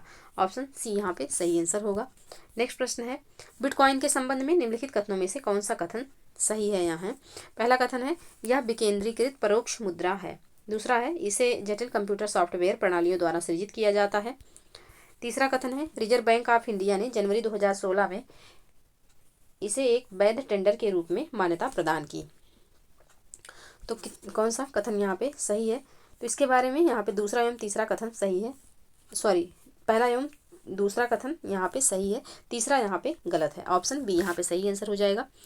तो बिटकॉइन एक आभासी परोक्ष विकेंद्रीकृत मुद्रा है। इसका सृजन जो है जटिल कंप्यूटर सॉफ्टवेयर प्रणालियों द्वारा किया जाता है। भारतीय रिजर्व बैंक ने बिटकॉइन को मान्यता नहीं प्रदान की, यानी कि यहाँ पे जो दिया हुआ है कि वैध यानी कि लीगल टेंडर के रूप में इसे मान्यता प्रदान नहीं किया गया है।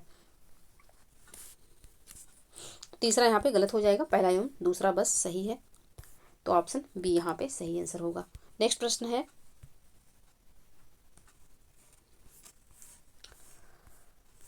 विश्व व्यापार संगठन के दोहा चक्र में केंद्रीय मुद्दा रहा है।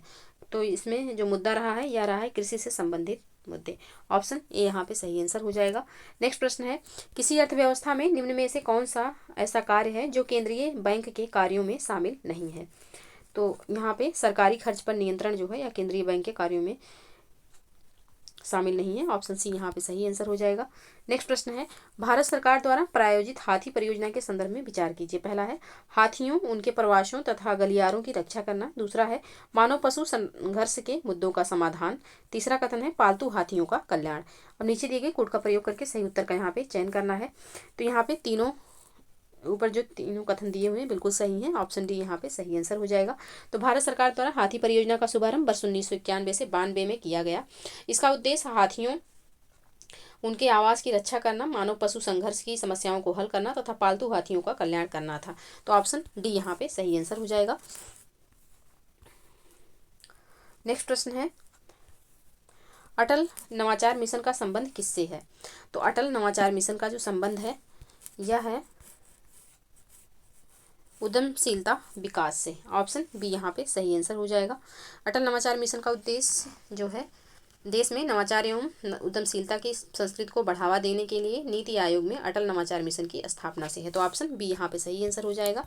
नेक्स्ट प्रश्न है, निम्नलिखित में से कौन सा कथन सही है? यहाँ है पहला है यूट्रोफिकेशन मात्र एक मानव जनित घटना है। दूसरा है यूट्रोफिकेशन के साथ जल का पोषण संवर्धन संबद्ध है।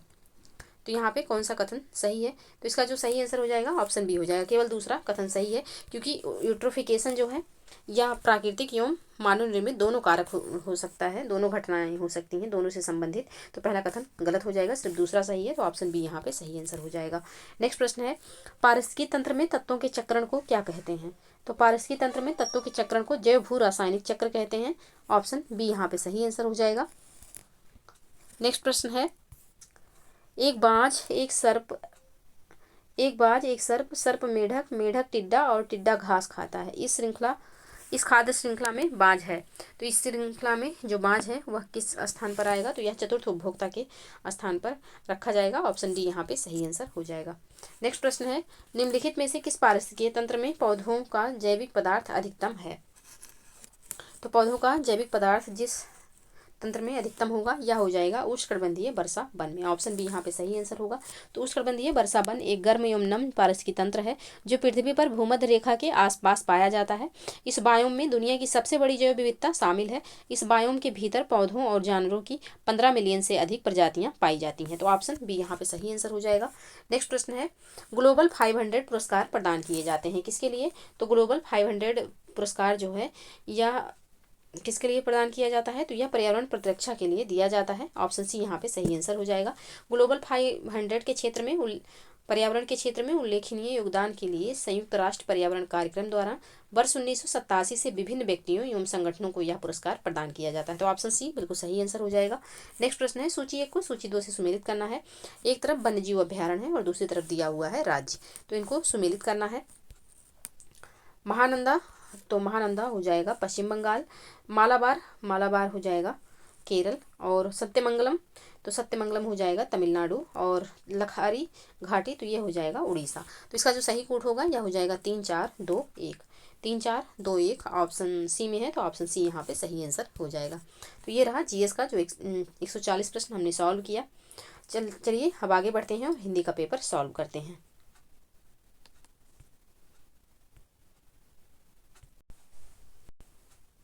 चलिए अब सॉल्व करते हैं हिंदी का पेपर।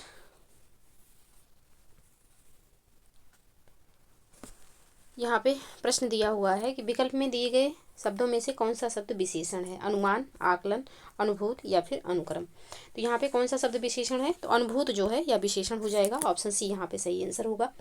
बाकी अनुमान जो है या विशेष है, इसका विशेषण हो जाएगा अनुमानित।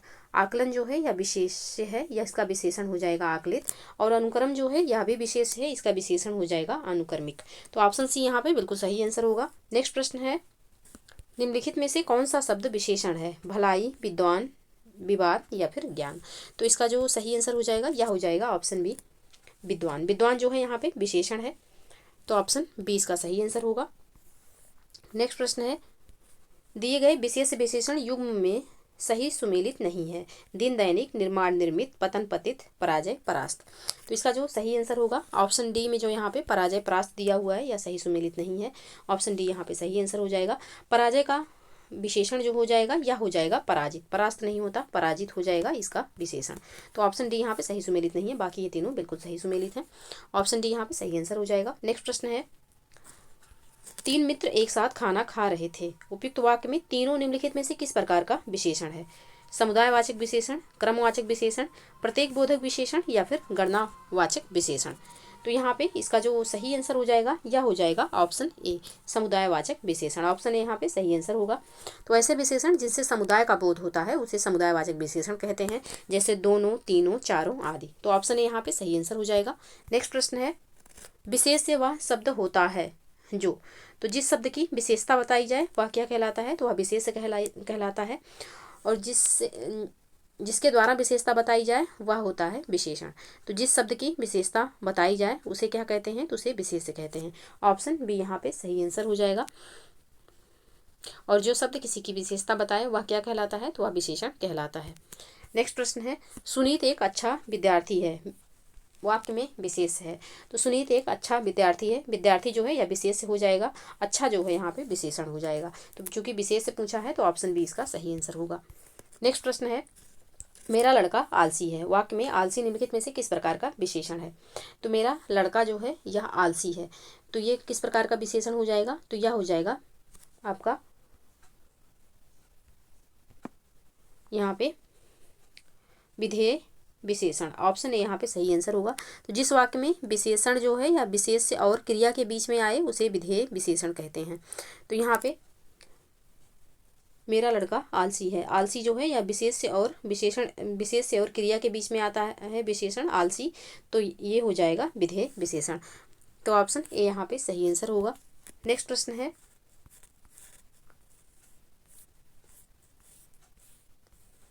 प्रश्न संख्या 8, निम्नलिखित कथनों पर विचार कीजिए। पहला कथन है, दिए गए निम्नलिखित में से किस वाक्य में विशेषण का प्रयोग नहीं हुआ है? पहला यहाँ पे ऑप्शन ए है, राघव परिश्रमी लड़का है। मेरा कुत्ता काला है। वह लेखक है।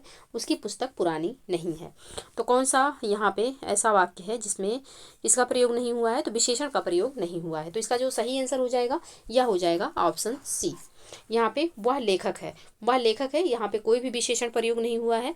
राघव परिश्रमी लड़का है, तो परिश्रमी जो है अपने आप में विशेषण हो गया। मेरा कुत्ता काला है, काला जो है यहाँ पे विशेषण हो गया। उसकी पुस्तक पुरानी है, तो पुरानी भी यहाँ पे विशेषण हो गया। जबकि ऑप्शन सी जो है इसमें कोई भी विशेषण प्रयोग नहीं हुआ है, तो ऑप्शन सी इसका सही आंसर हो जाएगा। नेक्स्ट प्रश्न है, दुनिया का हर तीसरा व्यक्ति मधुमेह से पीड़ित है। दिए गए वाक्य में तीसरा शब्द किस प्रकार का विशेषण है? तो दुनिया का हर तीसरा व्यक्ति मधुमेह से पीड़ित है, और इस वाक्य में तीसरा जो शब्द दिया हुआ है यह किस प्रकार का विशेषण है? तो यह जो विशेषण है यह विशेषण हो जाएगा क्रमवाचक विशेषण। ऑप्शन ए यहाँ पे सही आंसर हो जाएगा। जिनसे क्रम का बोध होता है उसे क्रमवाचक विशेषण कहते हैं। तो इसमें तीसरा हो गया, चौथा हो गया, पहला हो गया, दूसरा हो गया, ये सब जो हैं कौन से विशेषण है? तो क्रमवाचक विशेषण हो जाएंगे। ऑप्शन ए यहाँ पे सही आंसर होगा। नेक्स्ट प्रश्न है, दिए गए विशेष विशेषण युग्मों में से सही सुमेलित नहीं है। जाति का जातीय, पुष्टि का पुष्ट, पंथ पंथी, निपुणता निपुण। तो कौन सा यहाँ पे विशेष विशेषण युग्म में सही सुमेलित नहीं है? तो इसका जो सही आंसर होगा ऑप्शन बी हो जाएगा, क्योंकि यहाँ पे पुष्टि का पुष्ट दिया हुआ है, या सही सुमेलित नहीं है। पुष्टि जो है शब्द का विशेषण जो होता है यह पौष्टिक होता है, पुष्ट नहीं होता है। तो पौष्टिक हो जाएगा इसका सही विशेषण। तो ऑप्शन बी यहाँ पे सही आंसर होगा। नेक्स्ट प्रश्न है, निम्नलिखित में से कौन सा एक दुर्गा का पर्यायवाची नहीं है? कालिका, नारायणी, कल्याणी, वैदेही। कौन सा इसमें दुर्गा जी का पर्यायवाची नहीं है? तो इसका जो सही आंसर होगा यह हो जाएगा ऑप्शन डी, क्योंकि वैदेही जो है यह सीता जी का पर्यायवाची है, यह दुर्गा जी का पर्यायवाची नहीं। बाकी कालिका, नारायणी और कल्याणी ये तीनों जो शब्द हैं ये किसके पर्यायवाची हो जाएंगे? तो ये दुर्गा जी के पर्यायवाची हैं। तो ऑप्शन डी यहाँ पे सही आंसर होगा। नेक्स्ट प्रश्न है, निम्न में से कौन एक किसी पशु का पर्यायवाची नहीं है? कुंजर, नाहर, बिटप। तो यहाँ पे बिटप जो है यह वृक्ष या फिर बिटप जो है यह वृक्ष का पर्यायवाची हो जाएगा, जबकि है घोड़े का हो जाएगा। कुंजर जो है या कुंजर पर्यायवाची हाथी का हो जाएगा, और नाहर जो है या शेर का पर्यायवाची हो जाएगा। तो इसमें पूछा गया है कि कौन सा किसी पशु का पर्यायवाची नहीं होगा, तो ऑप्शन डी यहाँ पे सही आंसर हो जाएगा। ऑप्शन डी वृक्ष का पर्यायवाची है। नेक्स्ट प्रश्न है, निम्नलिखित में से कौन आकाश का पर्यायवाची नहीं है? पुष्कर, सहकार, नाक या फिर तारापथ। तो यहाँ पे सहकार जो है यह आम का पर्यायवाची हो जाएगा, खाने वाला आम। आम का पर्यायवाची सहकार होता है, जबकि पुष्कर, नाक और तारापथ तीनों आकाश के पर्यायवाची हो जाएंगे। तो ऑप्शन बी बिल्कुल सही आंसर। नेक्स्ट प्रश्न है, निम्नलिखित में से कौन सुमेलित नहीं है? तलवार, चंद्रहास, जिह्वा, रसिका, ब्राह्मण, पुरोहित, कमल, पुंडरीक। तो यहाँ पे कौन सा सुमेलित नहीं है? तो ऑप्शन सी में जो ब्राह्मण का पुरोहित दिया हुआ है यह सही सुमेलित नहीं है, क्योंकि पुरोहित जो है यह इंद्र जी का पर्यायवाची है, यह ब्राह्मण का पर्यायवाची नहीं है। तो ऑप्शन सी यहाँ पे सही आंसर हो जाएगा।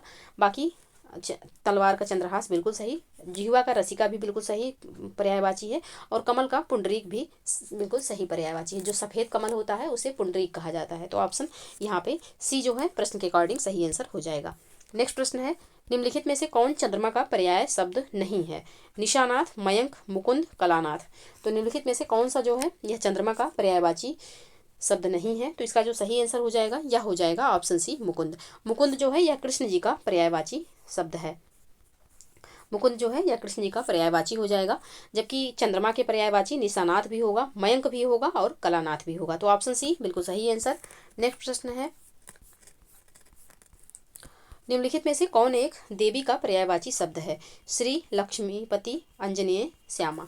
तो यहाँ पे इसका जो सही आंसर हो जाएगा यह हो जाएगा ऑप्शन ए। श्री जो है यह लक्ष्मी जी का पर्यायवाची है, बाकी लक्ष्मीपति विष्णु जी का पर्यायवाची हो जाएगा, अंजनेय जो है यह हनुमान जी का पर्यायवाची हो जाएगा, और श्यामा जो है यह कोयल का पर्यायवाची हो जाएगा। तो ऑप्शन ए यहाँ पे सही आंसर होगा। नेक्स्ट प्रश्न है, निम्नलिखित में से कौन सा युग्म गलत है? लोहू, रक्त, अयस, लोहा, शार्दूल, सिंह, श्रोणित, मोर। तो यहाँ पे श्रोणित जो दिया हुआ है ये मोर का पर्यायवाची नहीं है, तो ऑप्शन डी यहाँ पे सही आंसर हो जाएगा। श्रोणित जो है यह खून का ही पर्यायवाची हो जाएगा, रक्त का ही पर्यायवाची हो जाएगा श्रोणित। बाकी ये तीनों बिल्कुल सही सुमेलित हैं, तो ऑप्शन डी यहाँ पे सही आंसर होगा। नेक्स्ट प्रश्न है, निम्नलिखित में से कौन सुमेलित नहीं है? मयूर, सिखी, रात्रि, विभावरी, मछली, मत्स्य, मगरमच्छ, मरकट। तो मगर यहाँ पे मगरमच्छ का जो पर्यायवाची मरकट दिया हुआ है ये सही नहीं है, ऑप्शन डी इसका सही आंसर हो जाएगा, क्योंकि मरकट जो है या बंदर का पर्यायवाची होता है, मगरमच्छ का नहीं होता है। तो ऑप्शन डी इसका सही आंसर होगा। बाकी ये तीनों बिल्कुल सही सुमेलित हैं। नेक्स्ट प्रश्न है, निम्न में से गलत युग्म पहचान कीजिए। दिनांक, मिति, रात्रि, दिवाकर, अमृत, अमीय, सरिता, तटनी। तो कौन सा वाक्य यहाँ पे सही, कौन सा ऑप्शन सही सुमेलित नहीं है?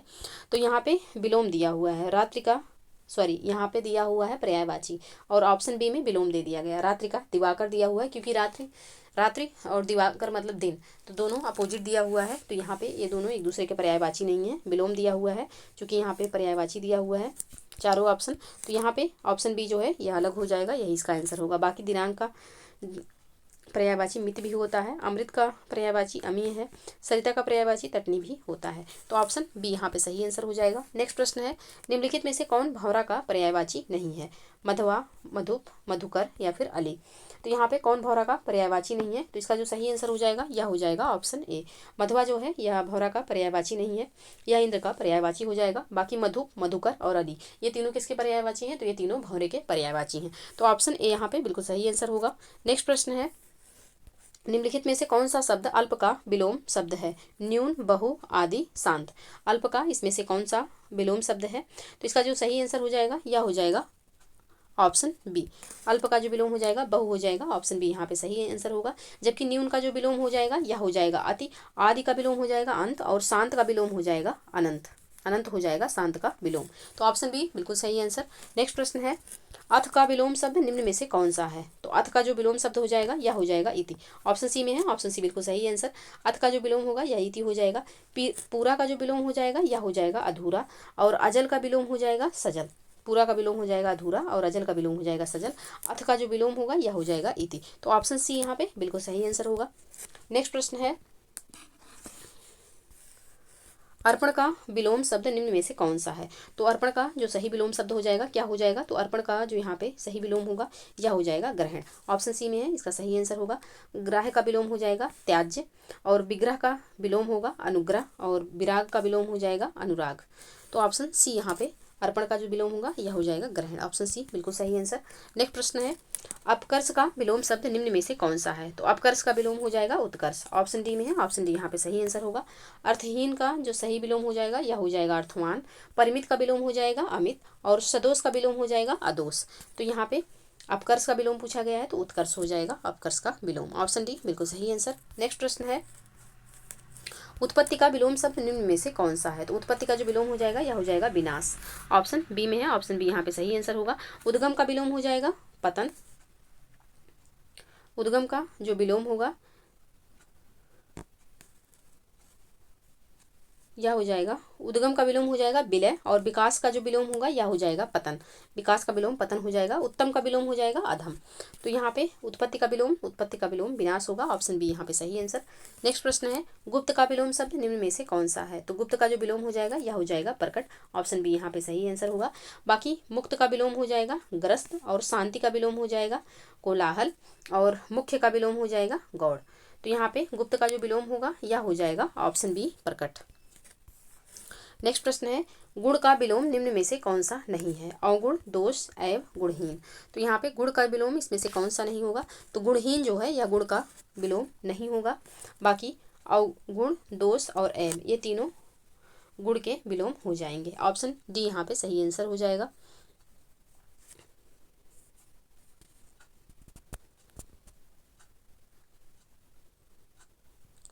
नेक्स्ट प्रश्न है,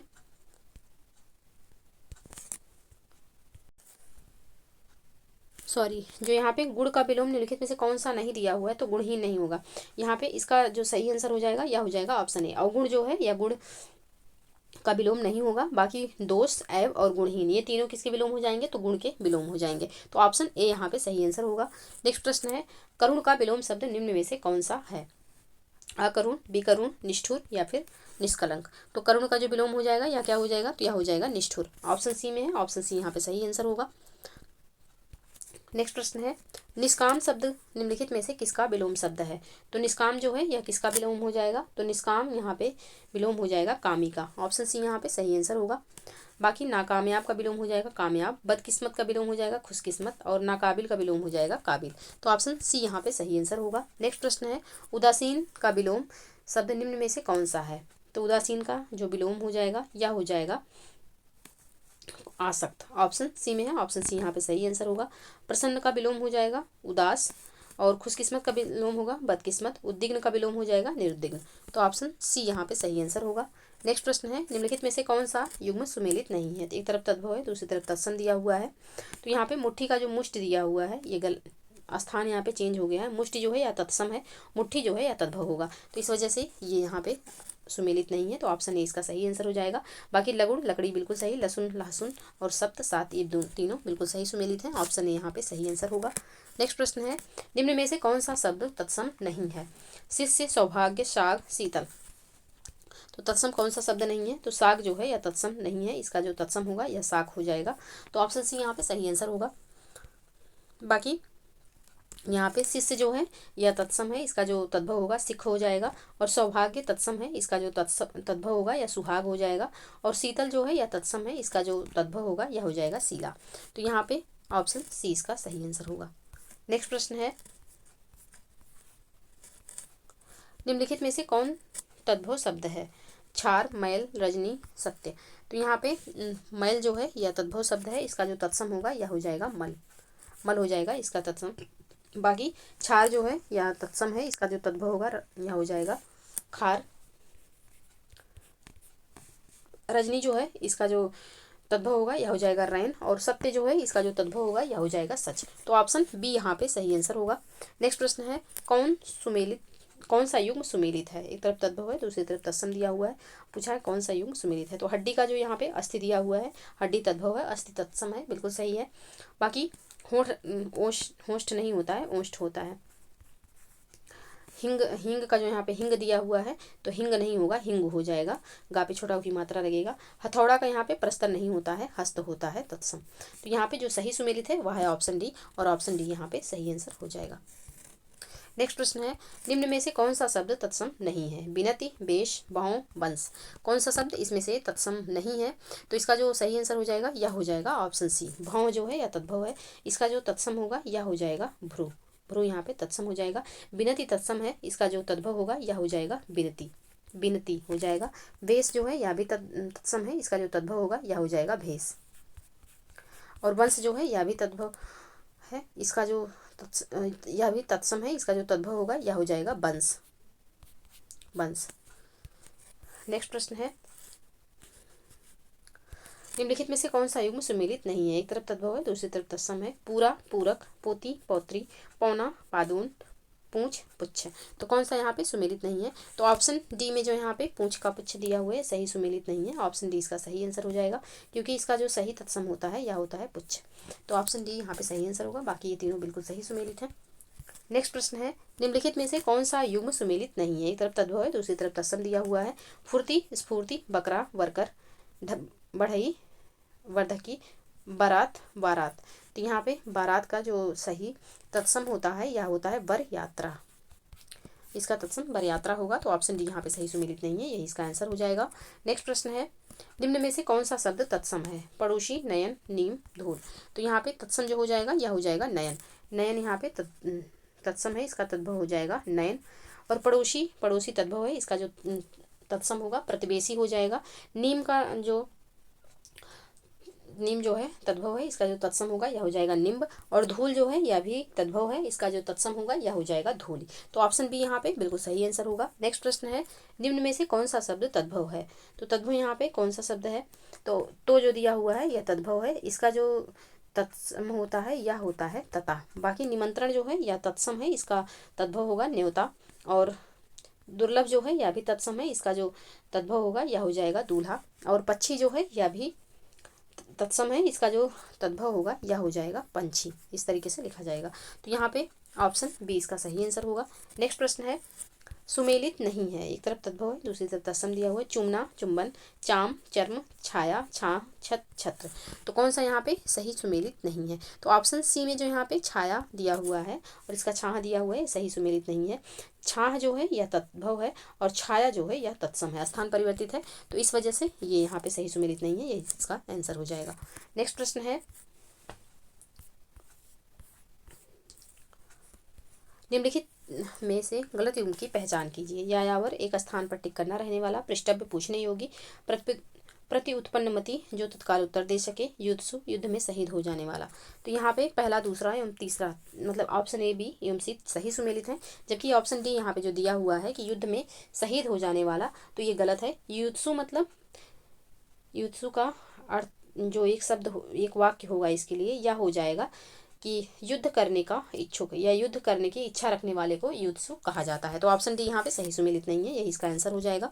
नेक्स्ट प्रश्न है जिस वस्त्र को पहना ना गया हो। जिस वस्त्र को ना पहना गया हो उसके लिए एक शब्द क्या हो जाता है। तो ये अपरहत हो जाता है, ऑप्शन सी में है। ऑप्शन सी यहाँ पे सही आंसर हो जाएगा। बाकी किसी काम को बार बार करने का अनुभव करने का अनुभव वाला जो होता है यह अभ्यस्त कहलाता है। और जहाँ पहुँचा ना जा सके उसके लिए जो एक शब्द हो जाएगा यह हो जाएगा अगम। तो यहाँ पे जिस वस्त्र को पहना ना गया हो उसके लिए एक शब्द हो जाएगा अपरहत। तो ऑप्शन सी यहाँ पे सही आंसर हो जाएगा। नेक्स्ट प्रश्न है पीछे पीछे चलने वाला के लिए प्रयुक्त होगा। तो पीछे पीछे चलने वाले के लिए एक शब्द हो जाएगा अनुगामी। ऑप्शन ए यहाँ पे सही आंसर होगा। नेक्स्ट प्रश्न है सुमेलित नहीं है। कौन सा इसमें से सुमेलित नहीं है। तो ऑप्शन बी में जो दिया हुआ है छाती के बल चलने वाला छतनाग, ये गलत है। छाती के बल चलने वाले को क्या कहा जाता है, उरग कहा जाता है। तो ऑप्शन बी यहाँ पे सही आंसर हो जाएगा। नेक्स्ट प्रश्न है जिसे खरीद लिया गया हो वाक्यांश के लिए प्रयुक्त शब्द क्या होगा। तो जिसे खरीद लिया गया हो उसके लिए जो एक शब्द होगा यह हो जाएगा क्रीत। ऑप्शन सी बिल्कुल सही आंसर। नेक्स्ट प्रश्न है जो गुण दोष का विवेचन करता हो, वाक्यांश के लिए एक शब्द। तो इसके लिए जो एक शब्द हो जाएगा यह हो जाएगा आपका ऑप्शन सी आलोचक। ऑप्शन सी यहाँ पे सही आंसर होगा। नेक्स्ट प्रश्न है अंकेक्षक वाक्यांश के लिए वाक्य होगा। तो अंकेक्षक वाक्यांश के लिए जो एक वाक्य होगा यह होगा आय व्यय के आंकड़ों की जांच करने वाला। ऑप्शन ए यहाँ पे सही आंसर हो जाएगा। नेक्स्ट प्रश्न है जिसे कभी बुढ़ापा ना आए के लिए एक शब्द क्या होगा। तो यह हो जाएगा अजर। ऑप्शन ए यहाँ पे सही आंसर होगा। नेक्स्ट प्रश्न है निम्नलिखित में से गलत युग्म की पहचान कीजिए। तो कौन सा युग्म यहाँ पे गलत है। जिसका विवाह ना हुआ हो, अशीलवंती जो यहाँ पे दिया हुआ है गलत दिया हुआ है। अप्रणीत होता है, जिसका विवाह ना हुआ हो उसके लिए एक शब्द जो होता है अप्रणीत होता है। तो ऑप्शन बी यहाँ पे सही आंसर हो जाएगा। बाकी तीनों सही सुमेलित है। नेक्स्ट प्रश्न है समुद्र की आग के लिए प्रयुक्त शब्द। तो समुद्र की आग क्या कहलाता है। तो समुद्र की जो आग है यह बड़वानल कहलाती है। ऑप्शन सी यहाँ पे सही आंसर हो जाएगा। दावानल जंगल की आग है। तो ऑप्शन सी यहाँ पे सही आंसर होगा। नेक्स्ट प्रश्न है रोगी में उत्कट जिजीविषा थी। गलत लिखे शब्द को सही रूप में छांटें। तो यहाँ पे इसका जो शुद्ध रूप होगा यह हो जाएगा जिजीविषा। ऑप्शन बी यहाँ पे सही आंसर होगा। नेक्स्ट प्रश्न है दिए गए शब्दों में शुद्ध वर्तनी वाला शब्द है। तो शुद्ध वर्तनी किसकी है। तो ऑप्शन सी में जो स्रोत लिखा हुआ है बिल्कुल शुद्ध लिखा हुआ है। ऑप्शन सी यहाँ पे सही आंसर होगा। बाकी सर्वोत्तम जो है या इस तरीके से लिखा जाएगा, यानी कि ता में आधा ता और रहेगा, और संसारिक नहीं होता है, सांसारिक होता है। सांसारिक इस तरीके से लिखा जाएगा। और कीर्ति जो है ता पे छोटी की मात्रा और फिर आधा रा रहेगा, कीर्ति इस तरीके से लिखा जाएगा। तो ऑप्शन सी यहाँ पे पहले से ही शुद्ध रूप में है, ये इसका आंसर होगा। नेक्स्ट प्रश्न है निम्नलिखित में से वाक्य के शुद्ध रूप का चयन कीजिए। बैल और बकरी घास चरते हैं। बैल और बकरी घास चरते हैं। ऑप्शन बी में जो लिखा हुआ है बिल्कुल शुद्ध रूप में लिखा हुआ है, तो यही इसका आंसर हो जाएगा। नेक्स्ट प्रश्न है वाक्य के अशुद्ध भाग का चयन कीजिए। भिखारी की दशा से मुझे दया आ गई। तो यहाँ पे इसका जो अशुद्ध भाग है ऑप्शन बी हो जाएगा। भिखारी की दशा से जो दशा यहाँ पे दिया हुआ है दशा से, ऑप्शन बी में ये इसका अशुद्ध भाग है। तो ऑप्शन बी यहाँ पे सही आंसर होगा। इसका शुद्ध रूप होगा भिखारी की दशा देखकर मुझे दया आ गई। तो ऑप्शन बी यहाँ पे सही आंसर। नेक्स्ट प्रश्न है कौन सा वाक्य शुद्ध है। तो यहाँ पे वाह कितना सुंदर दृश्य है, जो ऑप्शन डी में दिया हुआ है ये वाक्य बिल्कुल शुद्ध है। ऑप्शन डी यहाँ पे सही आंसर होगा। नेक्स्ट प्रश्न है निम्नलिखित में से वाक्य के शुद्ध रूप का चयन कीजिए। कौन सा वाक्य यहाँ पे शुद्ध रूप में लिखा हुआ है। तो भारत में अनेक जातियां हैं। ऑप्शन सी में जो है यह वाक्य यहाँ पे बिल्कुल शुद्ध है। तो ऑप्शन सी यहाँ पे सही आंसर हो जाएगा, क्योंकि अनेकों जो यहाँ पे दिया हुआ है गलत है। अनेक अपने आप में बहुवचन है, तो ये बहुवचन के साथ प्रयोग होगा, तो इसमें कोई मात्राओं में चेंज नहीं होगा। तो ऑप्शन सी इसका सही आंसर हो जाएगा। नेक्स्ट प्रश्न है निम्नलिखित वाक्यों में से शुद्ध रूप का चयन कीजिए। तो यहाँ पे कौन सा वाक्य शुद्ध है। तो बच्चे को फल काट कर खिलाओ, ये वाक्य यहाँ पे शुद्ध दिया हुआ है। ऑप्शन सी यहाँ पे सही आंसर होगा। नेक्स्ट प्रश्न है निम्नलिखित में से वाक्य के शुद्ध रूप का चयन कीजिए। मैं गाने का अभ्यास करता हूँ। ऑप्शन बी में जो दिया हुआ है बिल्कुल शुद्ध रूप में है, तो बिल्कुल शुद्ध रूप हो जाएगा मैं गाने का अभ्यास करता हूँ। बाकी कसरत, शौक, व्यायाम ये सब गलत अनुचित शब्द है। तो गाने का अभ्यास किया जाता है, तो यही इसका सही आंसर होगा। Option B. नेक्स्ट प्रश्न है प्रकारांतर से मेरे कथन का अभिप्राय आपसे मिलता है। तो इसका शुद्ध रूप क्या होगा। तो इसका जो शुद्ध रूप होगा यह होगा प्रकारांतर। ऑप्शन बी में जो लिखा हुआ है वर्तनी शुद्ध है, और यही इसका आंसर होगा। नेक्स्ट प्रश्न है बंदूक एक उपयोगी है, रिक्त स्थान के लिए उचित शब्द का प्रयोग करें। तो बंदूक क्या है एक उपयोगी। तो बंदूक जो है यह एक उपयोगी शस्त्र है। ऑप्शन बी यहाँ पे सही आंसर हो जाएगा। जो हथियार हाथ में लेकर चलाए जाते हैं वो शस्त्र कहलाते हैं, जबकि जो हथियार फेंक कर चलाए जाते हैं वो क्या कहलाते हैं। तो वो अस्त्र कहलाते हैं। तो ऑप्शन बी यहाँ पे सही आंसर हो जाएगा। तो ये रहा 60 प्रश्न हिंदी का हमने सॉल्व किया। आई होप कि आप लोगों को वीडियो पसंद आए। वीडियो पसंद आए तो प्लीज़ रिक्वेस्ट है वीडियो को लाइक एवं शेयर जरूर कर दिया करें। चैनल पर यदि नए हैं तो चैनल को प्लीज़ सब्सक्राइब कर लीजिए। मिलते हैं नेक्स्ट वीडियो में, तब तक के लिए पढ़ते रहिए, स्वस्थ रहिए। जय हिंद, जय भारत।